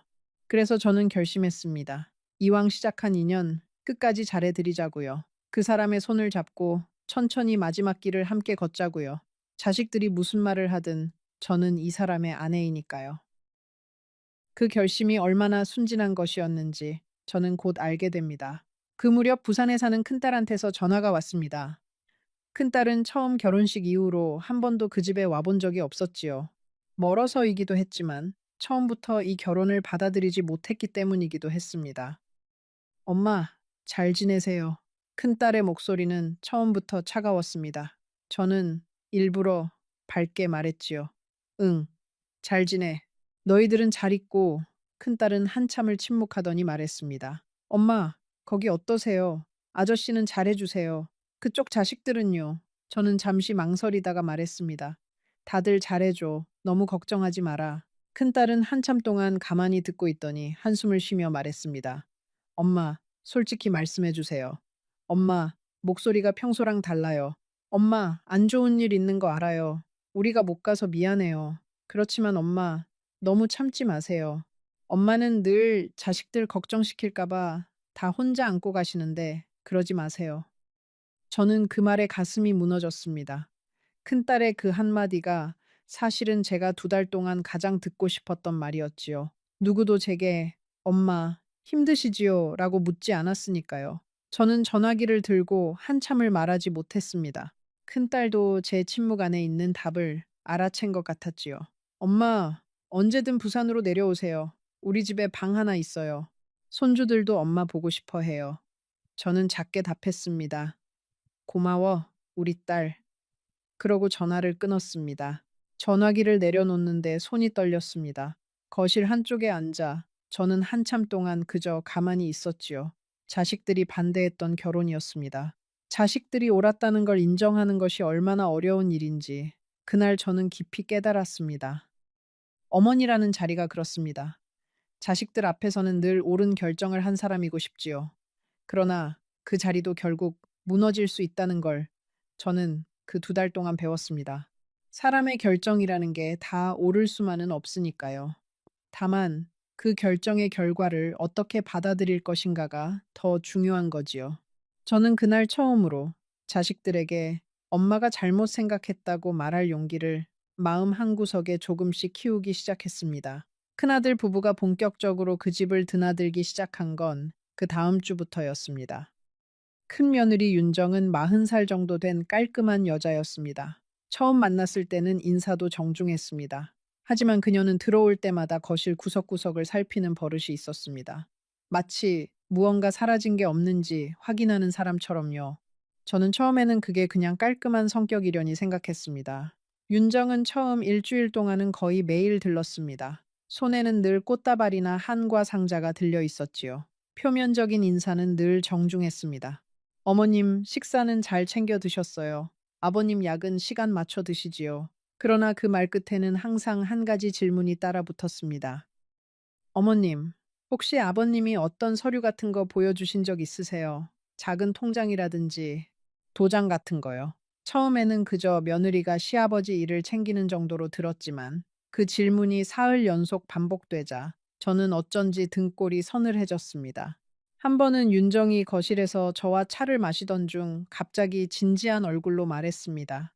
어머님, 저희가 한 가지 부탁드릴 게 있어요. 아버님 건강이 점점 좋지 않아지시잖아요. 혹시 아버님 명의로 된 작은 통장이 거실 어딘가에 있을 거예요. 10년 가까이 안 쓰시던 건데 저희가 회사 자금 흐름 정리하느라 꼭 필요해서요. 저는 가만히 듣고만 있었습니다. 그 통장이 어디 있는지 저는 정말 몰랐고 알았다고 해도 그 사람과 먼저 의논했을 일이었지요. 저는 부드럽게 말했습니다. 그건 아버님께 직접 여쭤보시는 게 좋겠어요. 저는 그런 거 잘 모르겠어요. 윤정의 표정이 살짝 굳어졌습니다. 찻잔을 내려놓는 그녀의 손가락에 잠시 힘이 들어가더군요. 저는 그 작은 변화를 놓치지 않았습니다. 저는 그날 저녁 그 사람에게 그 일을 살짝 이야기했습니다. 그 사람은 한참 동안 천장을 바라보더니 말했습니다. 당신이 잘했소. 그 통장은 내가 따로 정리해 둔 거요. 자식들 모르게 둔 자리가 있어요. 신경 쓰지 마요. 저는 그 말이 어쩐지 무겁게 들렸습니다. 그 사람은 자식들에게 다 정리해 두었다고 하면서도 어딘가에 또 다른 정리되지 않은 부분을 남겨두고 있었던 거지요. 사람의 마음이라는 게 그렇게 복잡한 거였습니다. 자식을 사랑하면서도 자식에게 모든 것을 다 맡기지는 못하는 그 미묘한 마지막 자리. 어느 날 그 큰 며느리가 안방에 들어와 화장대 서랍을 열려고 했습니다. 제가 마침 그 자리에 들어가다가 그 모습을 보았지요. 윤정은 화들짝 놀라며 말했습니다. 아, 어머님. 어머님 손수건이 어디 있나 찾아드리려고요. 저는 미소를 지으며 말했습니다. 괜찮아요. 제가 찾을게요. 그날부터 저는 그 집안의 어떤 시선이 항상 저를 따라다닌다는 걸 느끼게 되었습니다. 며칠 뒤 저는 안방 옷장 안쪽 깊숙한 곳에서 작은 사진첩 하나를 발견했습니다. 그 사람의 첫 부인 사진이 가득 들어있는 사진첩이었지요. 젊은 시절의 첫 부인은 단정하고 단단해 보이는 여자였습니다. 자식들과 찍은 사진, 가족 여행 사진, 환갑 잔치상 앞에서 웃고 있는 사진. 그리고 마지막 페이지에 한 장의 사진이 있었습니다. 병원 침대에 누운 첫 부인의 손을 그 사람이 꼭 잡고 있는 사진이었습니다. 두 사람의 머리 위로 빛이 쏟아지고 있었지요. 저는 그 사진을 한참을 바라보았습니다. 그 사람이 평생 가장 사랑한 여자는 분명 이분이었을 것이고, 저는 그저 그 마지막 자리에 서서 함께 시간을 보내고 있는 사람일 뿐이었지요. 그게 제 자리였다는 걸 저는 그 사진첩을 통해 분명히 알게 되었습니다. 그래도 이상하게 슬프지는 않았습니다.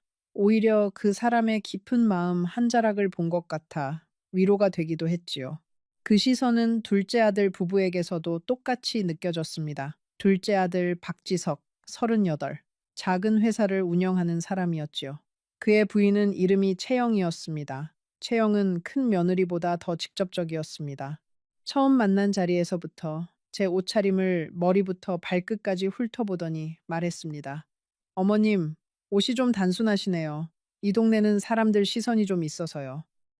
저는 그날 집으로 돌아와 옷장을 열고 한참을 들여다보았습니다. 충청도에서 가져온 단정한 옷들이 전부였지요. 저는 부끄러웠습니다. 그러다가 곧 부끄러워하는 제 자신이 또 부끄러웠습니다. 채영은 며칠 뒤 동네 부녀회 모임에 저를 데려갔습니다. 어머님도 이 동네에 적응하시려면 사람들 좀 만나셔야지요. 그 말은 친절했지만 그날 모임의 공기는 처음부터 차가웠습니다. 모임에 모인 부인들은 모두 그 동네에서 10년, 20년을 살아온 분들이었습니다. 그분들은 채영을 통해 저에 대한 이야기를 이미 다 듣고 온 것 같았지요. 한 부인이 차를 따르며 이렇게 말했습니다. 박 사장님이 그렇게 갑자기 재혼을 하셨다니 우리도 너무 놀랐어요. 첫 사모님 가신 지 7년이나 됐는데 어쩌면 그 외로움이 컸나 봐요. 저는 미소만 지었습니다. 그러자 다른 부인이 채영을 향해 살짝 웃으며 말했습니다. 채영 씨, 어머님 잘 모셔야겠네. 첫 사모님 자리가 워낙 크셨던 분이라서. 채영은 그 말에 묘한 미소로 답했습니다. 잘 모셔야지요. 그게 며느리 도리니까요. 어머님이 이 동네 분위기에 잘 맞춰주시면 더 좋을 텐데요. 그 말 한마디에 모임의 부인들은 서로 의미 있는 눈빛을 주고받았습니다. 저는 그날 모임이 끝날 때까지 한마디도 더 하지 못했습니다.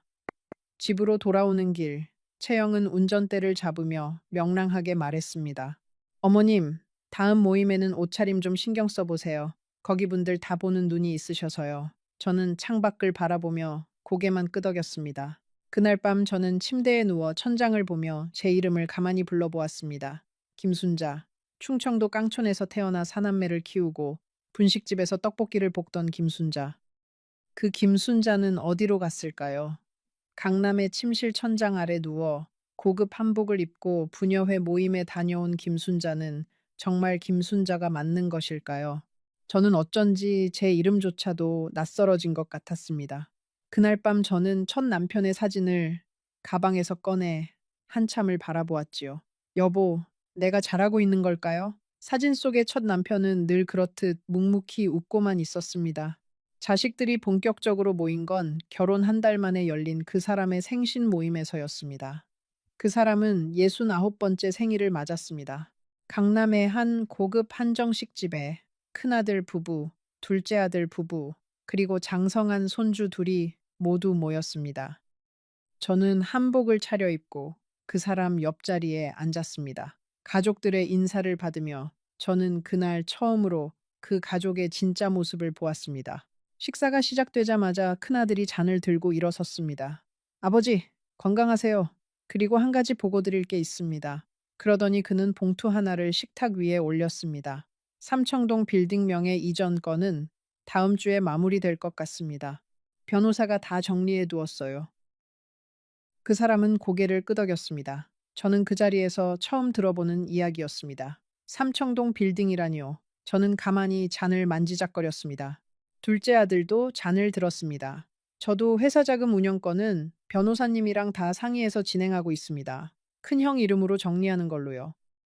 저는 그제야 알았습니다. 그 한정식 집은 생신 자리가 아니라 재산 분배를 마무리 짓는 자리였다는 걸요. 그리고 저는 그 자리에 그저 아버지 옆에 앉은 사람으로서 초대받은 거였지요.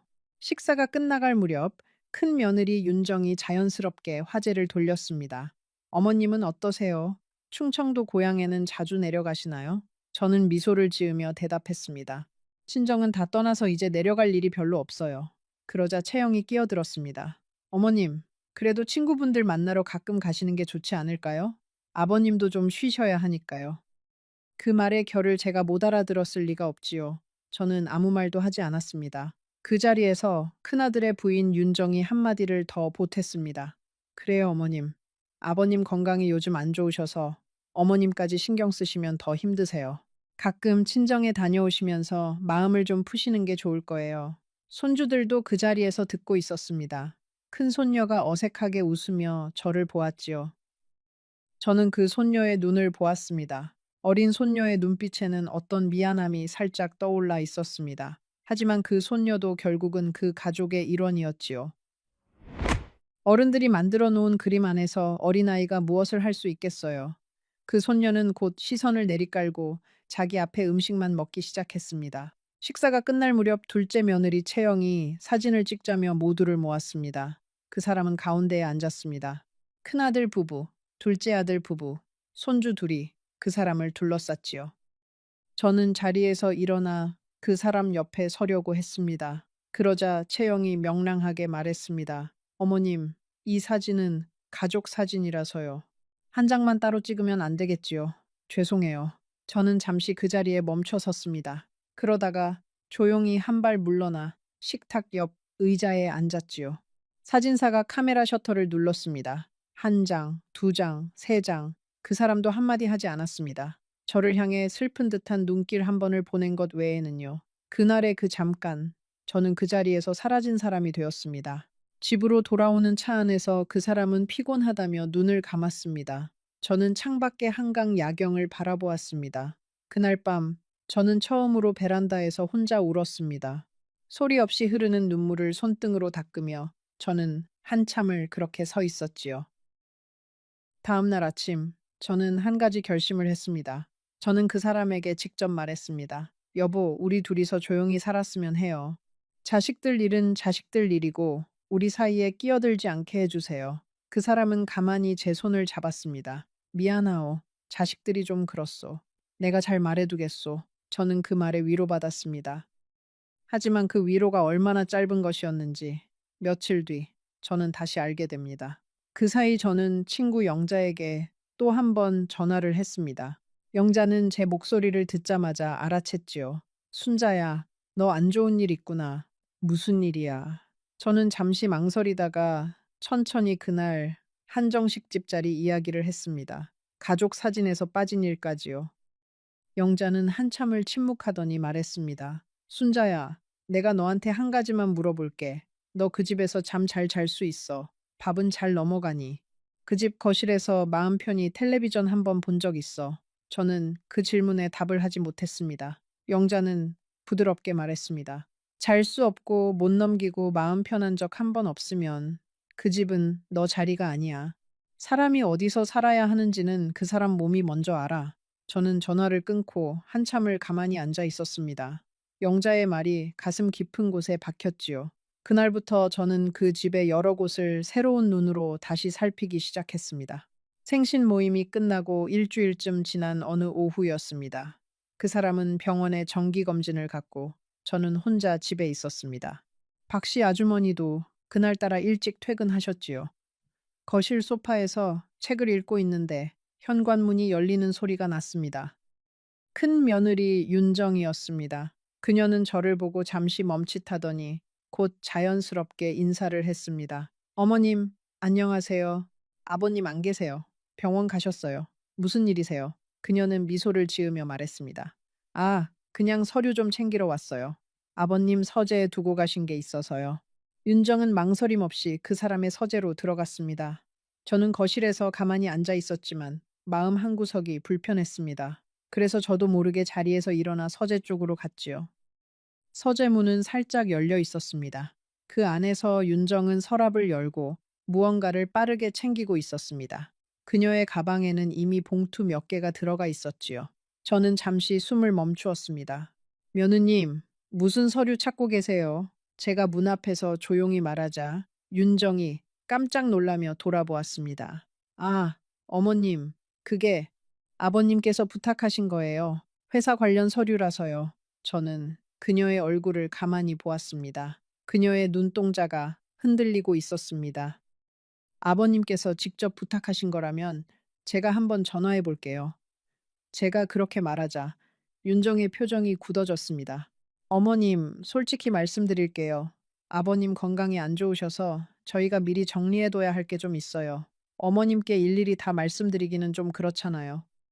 저는 가만히 그녀를 바라보다가 말했습니다. 며느님, 이 집에 들어올 때는 미리 연락하고 오세요. 저도 이 집의 안주인입니다. 윤정의 입꼬리가 살짝 올라갔습니다. 그녀는 가방을 챙기더니 말했습니다. 안주인이요. 그게 어떤 의미인지는 어머님도 잘 아실 거라고 생각해요. 그러고는 인사도 없이 집을 나갔습니다. 그날 저녁 저는 병원에서 돌아온 그 사람에게 그 일을 말했습니다. 그 사람은 한참 생각하더니 한숨을 쉬며 말했습니다. 내가 미리 큰애한테 서재 키를 줬소. 회사 일 때문에 필요할 때마다 와서 챙겨야 해서 미안하오. 당신한테 미리 말을 못했군. 저는 그 자리에서 무너지는 기분이었습니다. 이 집의 안주인이 아니라 객실 손님 같았지요. 그러나 저는 차분하게 말했습니다. 여보, 그래도 이 집 사정을 저도 알 권리는 있지 않을까요? 그 사람은 잠시 침묵했습니다. 그러더니 천천히 말했습니다. 당신이 모르는 게 더 편할 수도 있소. 그 말은 아주 차가운 위로였습니다. 그날 이후로 저는 그 집에서 조금씩 시들어갔습니다. 그 사람은 점점 더 자주 병원에 다녔고 컨디션이 좋지 않은 날에는 하루 종일 누워 있었습니다. 저는 그 사람의 약을 챙기고 식사를 만들고 머리맡에서 책을 읽어주었습니다. 정성을 다했지요. 그 사람도 가끔 제 손을 잡고 미안하오. 당신을 너무 늦게 만났소. 라고 말했습니다. 그럴 때마다 저는 잠시 모든 것을 잊을 수 있었습니다. 하지만 자식들의 방문은 점점 잦아졌습니다. 그들은 거실에서 저를 두고 자기들끼리 큰 소리로 회사 이야기를 했고, 저녁 식사 자리에서는 그 사람에게 서류를 들이밀며 도장을 찍어달라고 했습니다. 어느 날 저녁, 저는 부엌에서 국을 끓이다가 거실에서 들려오는 소리를 듣고 손이 멈추었습니다. 큰아들 지훈이 그 사람에게 말하고 있었지요. 아버지, 이 집 명의는 좀 빨리 정리해 두시는 게 좋을 것 같아요. 새어머니가 자꾸 안주인 행세를 하시면 나중에 복잡해질 수 있어요. 저는 가만히 부엌에 서서 그 말을 들었습니다. 가슴이 떨려 오른손에 들고 있던 국자를 떨어뜨릴 뻔했지요. 그 사람의 대답이 들렸습니다. 그래, 알았다. 변호사한테 연락해 두마. 저는 천천히 가스불을 껐습니다. 그리고 거실로 나갔습니다. 큰아들과 그 사람은 저를 보고 대화를 멈추었습니다. 저는 아무렇지 않은 척 미소를 지으며 말했습니다. 저녁 다 됐어요. 식탁으로 나오세요. 그날 저녁 저는 한 숟가락도 넘기지 못했습니다. 식탁에서 그 사람은 평소처럼 묵묵히 식사를 했습니다. 큰아들도 함께 앉아 있었지만 분위기는 무거웠지요. 큰아들이 자기 회사 이야기를 잠시 했고 그 사람은 고개만 끄덕였습니다. 저는 식탁 끝자리에서 그저 김치를 꺼내놓고 국그릇을 채우고 빈 반찬을 더 내오는 일만 했습니다. 마치 식모처럼요. 그날 저녁 저의 그릇 앞에 놓인 밥은 그대로 식어갔습니다.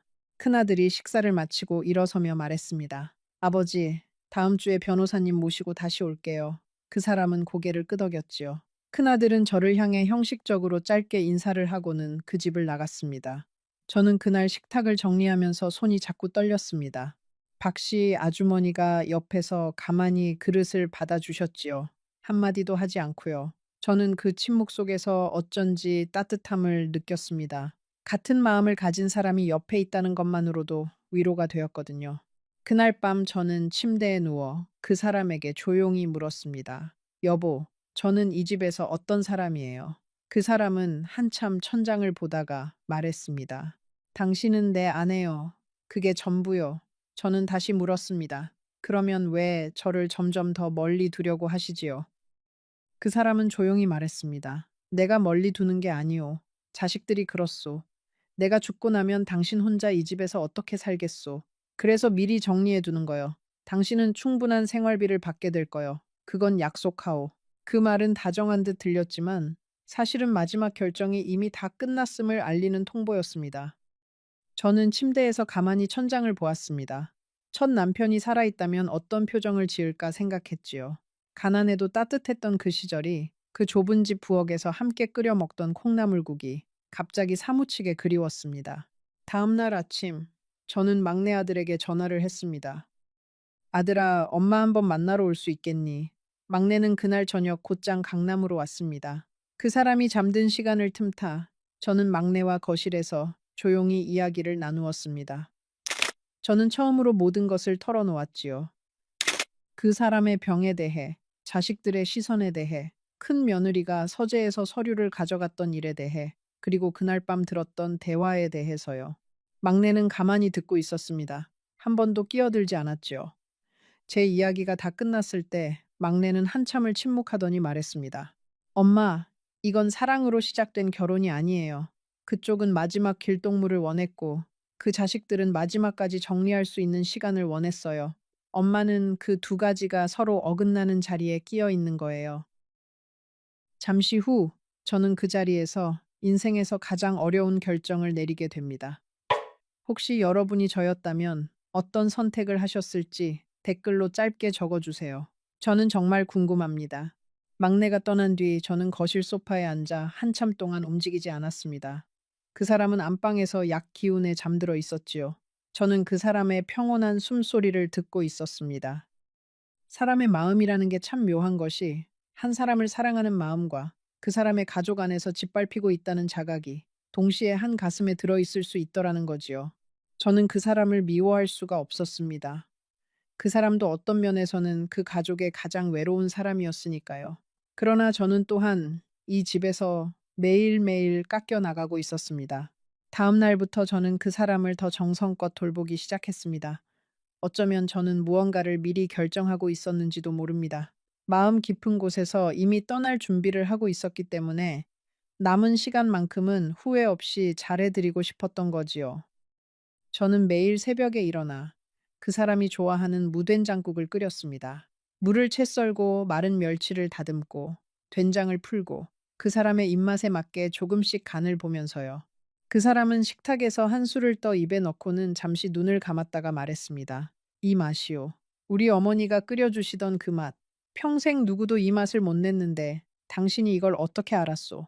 저는 그저 웃었습니다. 우리 친정엄마가 끓이시던 그대로예요. 두 사람의 친정엄마가 비슷한 손맛이었던 거지요. 그 사람은 그 한 그릇을 다 비웠습니다. 저녁이면 저는 그 사람의 머리맡에서 옛날 신문을 한 장 한 장 읽어드렸습니다. 그 사람은 눈이 침침해서 글자를 잘 못 읽었거든요. 정치면 경제면 사회면 그리고 마지막에는 부고란까지. 부고란을 읽다가 그 사람이 한숨을 쉬며 말했습니다. 참 빨리들 가는구려. 다들 나보다 어린 사람들인데 인생이라는 게 결국 부고란 한 줄로 정리되는 거지요. 저는 그 말이 가슴에 박혔습니다. 여보, 사람의 일생이 부고란 한 줄이라면 당신과 저의 시간은 무엇으로 남을까요? 그 사람은 천천히 제 손을 잡았습니다. 당신과 나의 시간은 부고란에는 안 남아도 어딘가에 분명 새겨질 거요. 적어도 내 마음에는요. 저는 그 말 앞에서 잠시 눈물이 차올랐습니다. 박씨 아주머니는 제가 더 야위어 가는 걸 가만히 보고만 계셨습니다. 어느 날 부엌에서 함께 점심을 차리던 중 박씨 아주머니가 조용히 말했습니다. 사모님 식사 거르지 마세요. 사모님까지 무너지시면 사장님이 누구한테 의지해서 마지막 길을 가시겠어요. 저는 잠시 손을 멈췄습니다. 그러더니 박씨 아주머니가 다시 말씀하셨지요. 저는 15년을 이 집에서 일했어요. 첫 사모님이 7년 누워 계실 때도 제가 옆에서 밥을 떠드렸어요. 그래서 이 집안 사정은 제가 누구보다 잘 압니다. 사모님은 좋은 분이세요. 너무 좋아서 이 집안에서 어떻게 버틸지 그게 걱정이에요. 저는 그 말을 듣고 박씨 아주머니의 손을 잡았습니다. 고맙습니다. 그 한마디가 정말 큰 위로가 되네요. 그분의 눈가에도 잠시 물기가 비쳤습니다. 같은 여자로서 그 집안의 모든 그림자를 함께 보아온 사람으로서 그분은 저를 위로하고 계셨던 거지요. 그러던 어느 날 한 통의 전화가 걸려왔습니다. 그 사람이 욕실에서 씻고 있는 사이 거실 전화기가 울렸지요. 저는 자연스럽게 받았습니다. 여보세요. 잠시 침묵이 흐르더니 차가운 목소리가 들려왔습니다. 큰 며느리 윤정이었지요. 어머님, 죄송한데 저희 아버님 좀 바꿔주실래요? 급한 회사 일이라서요. 저는 그 사람을 부르려다가 잠시 멈칫했습니다. 지금 욕실에 계세요. 좀 이따 다시 거실까요? 무슨 일이세요? 윤정은 잠시 망설이더니 말했습니다. 어머님, 솔직히 말씀드릴게요. 그 집 거실에 작은 추칠함이 있을 거예요. 그 안에 인감 도장이 들어 있어요. 저희가 회사 자금 정리하는데 꼭 필요하니까 어머님이 미리 좀 봐두세요. 아버님이 욕실에서 나오시면 바로 알려드릴게요. 그 한마디로 저는 모든 것을 이해했습니다. 저는 차분하게 말했습니다. 며느님, 그건 아버님께서 직접 정하실 일이에요. 저는 그런 함이 어디 있는지도 모르고 알아도 만질 수 없어요. 윤정의 목소리가 살짝 굳어졌지요. 어머님, 그러시면 저희가 직접 가서 찾을게요. 어차피 아버님께서 다 허락하신 일이에요. 그러고는 전화가 뚝 끊어졌습니다. 저는 수화기를 가만히 내려놓았습니다. 손이 살짝 떨렸지만 마음 한구석에서는 어떤 결심이 단단해지고 있었지요. 이 집에서 저는 더 이상 안주인이 아니라 마지막 가구 정리를 방해하는 거추장스러운 그 무엇이 되어 가고 있었던 겁니다. 그날 저녁 저는 그 사람에게 그 전화에 대해 말했습니다. 그 사람은 한참 동안 침묵했습니다. 그러더니 천천히 입을 열었지요. 내가 정말 미안하오. 자식들이 아직 어려서 그래요. 마음이 급해서 그래요. 내가 가고 나면 모든 게 자기들 손에 들어와 있어야 안심이 되는 모양이요. 저는 그 사람의 손을 잡았습니다. 여보, 그러면 저는 어디에 있는 사람이에요? 자식들 손에 모든 게 들어가는 그림 속에서 저는 어떤 자리에 있어요? 그 사람은 한참을 말이 없었습니다. 그러다가 천천히 말했지요. 당신은 내 마지막 사람이요. 그게 전부요. 다른 자리는 없어요. 자리를 약속한 적도 없잖소. 그 한마디는 마지막 진실이었습니다. 저는 그 한마디를 듣고 천천히 일어나 침실로 들어갔습니다. 화장대 서랍에서 첫 남편의 사진을 꺼내 가만히 바라보았지요. 여보, 내가 너무 큰 욕심을 부렸나 봐요. 사진 속의 첫 남편은 여전히 묵묵했습니다. 그러나 그 침묵 안에 어떤 위로가 있었습니다. 마치 당신은 잘하고 있다. 다 괜찮다. 무엇을 결정하든 당신 몫이다. 라고 말해주는 것 같았지요. 저는 그날 밤 화장대 서랍 한 구석에 작은 가방 하나를 미리 준비해 두었습니다. 옷두어벌, 첫 남편의 사진, 작은 통장 하나, 그리고 어머니가 주신 옥반지. 그게 다였습니다. 그 가방을 보면서 저는 천천히 안도했습니다. 떠날 준비가 되어 있다는 것만으로도 마음 한구석이 가벼워지더라는 거지요. 저는 며칠을 더 그 집에 머물렀습니다. 그 사람의 병은 점점 깊어지고 있었습니다. 가끔은 밤에 식은땀을 흘렸고 약을 먹어도 한참 잠을 이루지 못했지요. 저는 그 사람의 등을 쓸어주며 마음 한쪽이 무너지고 있었습니다. 사람으로서 이 사람을 두고 떠날 수 있을까요? 아니지요. 그러나 이 집에서 저는 점점 더 작아지고 있었습니다.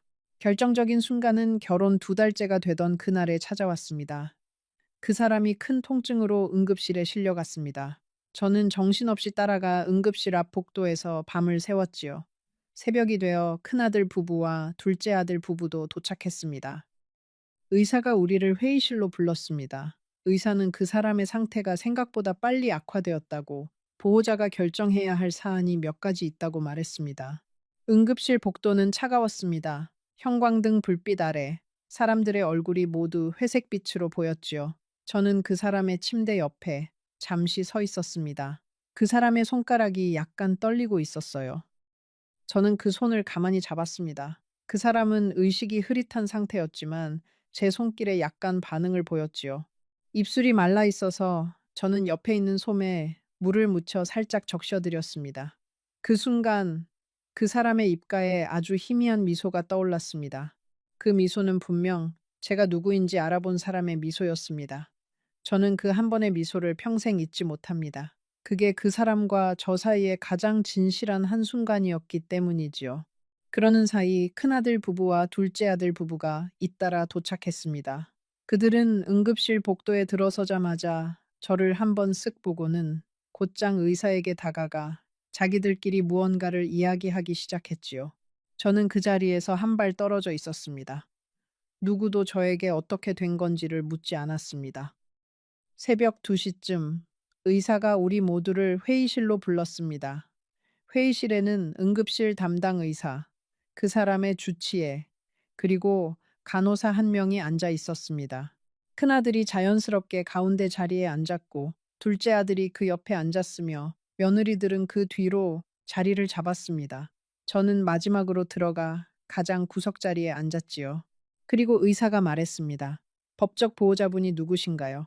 저는 망설임 없이 손을 들었습니다. 제가 부인입니다. 그러자 큰아들이 곧장 말했습니다. 어머니는 빠지세요. 저희 형제가 결정하겠습니다. 저는 어이가 없어 그를 보았습니다. 그러자 큰 며느리 윤정이 차분하게 말을 보탰습니다. 어머님, 죄송하지만 아버님 의료 결정은 친자식이 하는 게 맞다고 변호사도 말씀하셨어요. 어머님께서 마음이 흔들리실 수도 있으니까요. 저는 그 자리에서 처음으로 큰 소리를 냈습니다. 제가 부인이에요. 한 달도 아니고 2달이나 같이 살았어요. 제가 왜 빠져야 합니까? 큰아들이 차갑게 말했습니다. 어머니, 솔직히 말씀드릴게요. 어머니는 2달 전까지 저희 가족이 아니었어요. 그리고 2달 뒤에도 가족이 아닐 거예요. 아버지 결정은 저희가 합니다. 그 한마디에 저는 2달간의 모든 것이 한꺼번에 무너지는 기분이었습니다. 한복도, 침실도, 다정한 아침의 커피도, 그 사람의 떨리는 손도 모두 다른 세계의 일이 되었지요. 회의실 안의 의사는 잠시 어색해진 분위기 앞에서 헛기침을 했습니다. 그러더니 조심스럽게 말씀하셨지요. 법적으로는 배우자분도 보호자 자격이 있습니다만 가족분들 사이에 합의가 안 되시면 저희도 결정을 미룰 수밖에 없어요. 큰아들이 빠르게 답했습니다.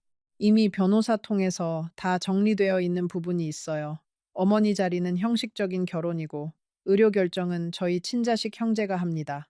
변호사 서류 보내드릴게요.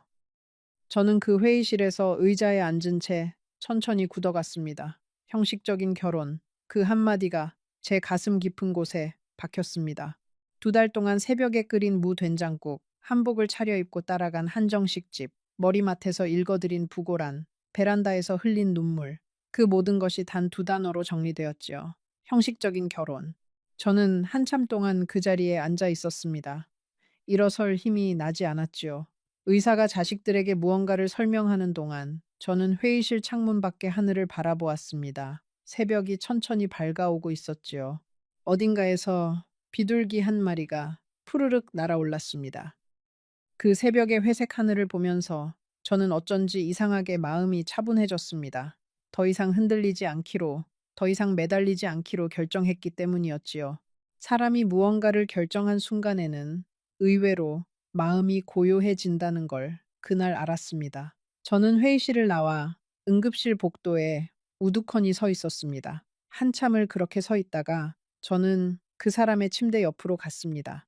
그 사람은 의식이 흐릿한 채로 누워 있었습니다. 저는 그의 손을 잡았습니다. 여보, 저 잠깐 다녀올게요. 저는 그렇게 작은 목소리로 인사를 했습니다. 그 사람이 들었는지는 모르겠습니다. 어쩌면 그날이 마지막 인사였는지도 모르지요. 그 사람의 손은 따뜻했습니다. 2달 동안 그 손을 수없이 잡았지요. 신혼 첫 주에 산책을 나가던 길에서, 한정식 집의 식탁에서, 침실의 침대 머리맡에서, 그리고 저녁마다 약을 챙겨드릴 때마다요. 저는 그 손을 한 번 더 가만히 만지고 손가락 끝에 작은 입맞춤을 남겼습니다. 그 사람이 평생 받아본 마지막 다정함이 그것이었기를 바랐지요. 저는 천천히 손을 놓고 응급실 복도를 걸어 나왔습니다. 큰아들 부부와 둘째 아들 부부는 다른 의사와 무언가를 의논하느라 저를 보지도 못했습니다. 잘된 일이었지요. 누구도 저를 잡지 않는 새벽. 저는 조용히 응급실 자동문을 빠져나왔습니다. 저는 강남 그 집으로 돌아와 작은 가방 하나에 옷 몇 가지와 첫 남편의 사진, 그리고 결혼 반지를 빼어 침대 옆 탁자에 두고 나왔습니다. 새벽 5시였지요. 거리는 어두웠고 가로등 빛만 길게 늘어져 있었습니다. 저는 택시를 잡아 타고 막내 아들의 집으로 향했습니다. 차 안에서 저는 한마디도 하지 못했습니다. 창밖으로 강남의 빌딩들이 천천히 멀어졌지요. 그 중에 그 사람의 빌딩 2채도 있었을 겁니다. 저와는 이제 아무 상관도 없는 빌딩들이지요. 택시기사 아저씨는 백미러로 한번 저를 살피더니 조용히 운전만 했습니다. 새벽 손님은 사연이 많다는 걸 그분도 잘 아시는 것 같았지요. 저는 가방을 무릎 위에 꼭 안고 앉아 있었습니다. 가방 안에는 옷 두어 벌, 첫 남편의 사진, 작은 통장 하나, 어머니가 주신 옥반지, 그리고 그 집의 베란다에서 가져온 작은 화분 하나가 들어 있었습니다. 그 화분은 가방 위쪽에 살짝 비집고 들어가 있었지요. 흙이 약간 흘러나와 가방 안쪽에 묻었지만 저는 그게 더 좋았습니다. 살아있는 것의 흔적이 가방 안에 함께 있다는 게 어쩐지 위로가 되었거든요. 2달 동안 그 거실에서 매일 물을 준 화분이었습니다. 그 화분만은 저와 함께 가야 할 것 같았어요. 막내 아들의 집에 도착했을 때 막내는 문을 열어주며 한마디만 했습니다. 엄마, 잘 오셨어요. 푹 쉬세요. 저는 그 좁은 거실 소파에 앉아 처음으로 큰 소리로 울었습니다. 1시간을, 2시간을 그렇게 울었지요. 막내는 옆에 앉아 제 손만 잡고 있었습니다. 아무 말도 하지 않았습니다. 그 침묵이 가장 큰 위로였습니다. 그 사람은 그로부터 3달 뒤에 세상을 떠났습니다. 저는 신문 부고란을 통해 그 소식을 알았습니다. 누구도 제게 연락하지 않았습니다. 큰아들도 둘째 아들도 아무도요. 저는 장례식장에 가지 못했습니다. 가서 무엇을 할 수 있었겠어요. 다만 그날 저녁 저는 막내 아들의 집 베란다에 나가 멀리 강남 쪽 하늘을 한참 바라보았습니다. 그리고 작은 목소리로 인사했지요. 여보, 잘 가요. 그게 제가 해줄 수 있는 마지막이었습니다. 이혼 절차는 의외로 간단했습니다. 그 사람이 살아있을 때 이미 변호사를 통해 모든 것을 정리해 둔 것이지요. 그 집을 나오던 날 침대 옆 탁자에 두었던 결혼 반지가 그 사람이 마지막 정신이 또렷한 어느 날 자식들에게 건넸다는 마지막 부탁의 증거가 되었습니다. 저는 약속된 위로금을 한 푼도 받지 않았습니다. 받고 싶지 않았지요. 그 돈을 받는 순간 저는 정말로 2달짜리 아내가 되는 것 같았으니까요. 자식들은 제가 위로금을 거절했다는 소식을 듣고 처음에는 의아해 했다고 합니다. 큰며느리 윤정이 직접 제게 전화를 걸어왔지요. 어머님, 약속된 금액은 받으셔야지요. 저희도 마음이 편해요. 저는 차분하게 말했습니다. 괜찮아요, 며느님. 저는 그 2달 동안 받을 만큼 받았어요. 이제 그 집과는 인연이 다 끝났어요. 그러고는 전화를 끊었습니다. 그날 처음으로 저는 무언가를 이긴 것 같은 느낌이 들었지요. 무엇을 이긴 것인지는 아직도 잘 모르겠지만요. 저는 그 후 막내 아들 집 근처에 작은 원룸을 얻었습니다. 다시 작은 식당을 시작할까 했지만 몸이 따라주지 않았습니다. 대신 동네 복지관에서 봉사를 시작했지요. 외로운 어르신들에게 따뜻한 죽을 만들어 드리는 일이었습니다. 그 일을 하면서 저는 많은 사람들을 만났습니다. 비슷한 상처를 가진 분들을요. 어떤 할머니는 아들이 명절에도 오지 않는다고 하셨고, 어떤 할아버지는 부인이 떠난 뒤 한마디도 하지 않고 사신다고 하셨지요. 우리는 서로의 이야기를 들으며 천천히 회복되어 갔습니다. 지금 돌아보면 그 두 달은 제 인생에서 가장 짧았으면서도 가장 길었던 시간이었습니다. 누가 저에게 묻습니다. 할머니, 그때 그 결혼을 후회하세요? 저는 한참을 생각하다가 말합니다. 후회하는 부분도 있고 후회하지 않는 부분도 있어요. 그 사람이 외로워서 마지막에 손을 내밀었던 그 마음은 진심이었어요.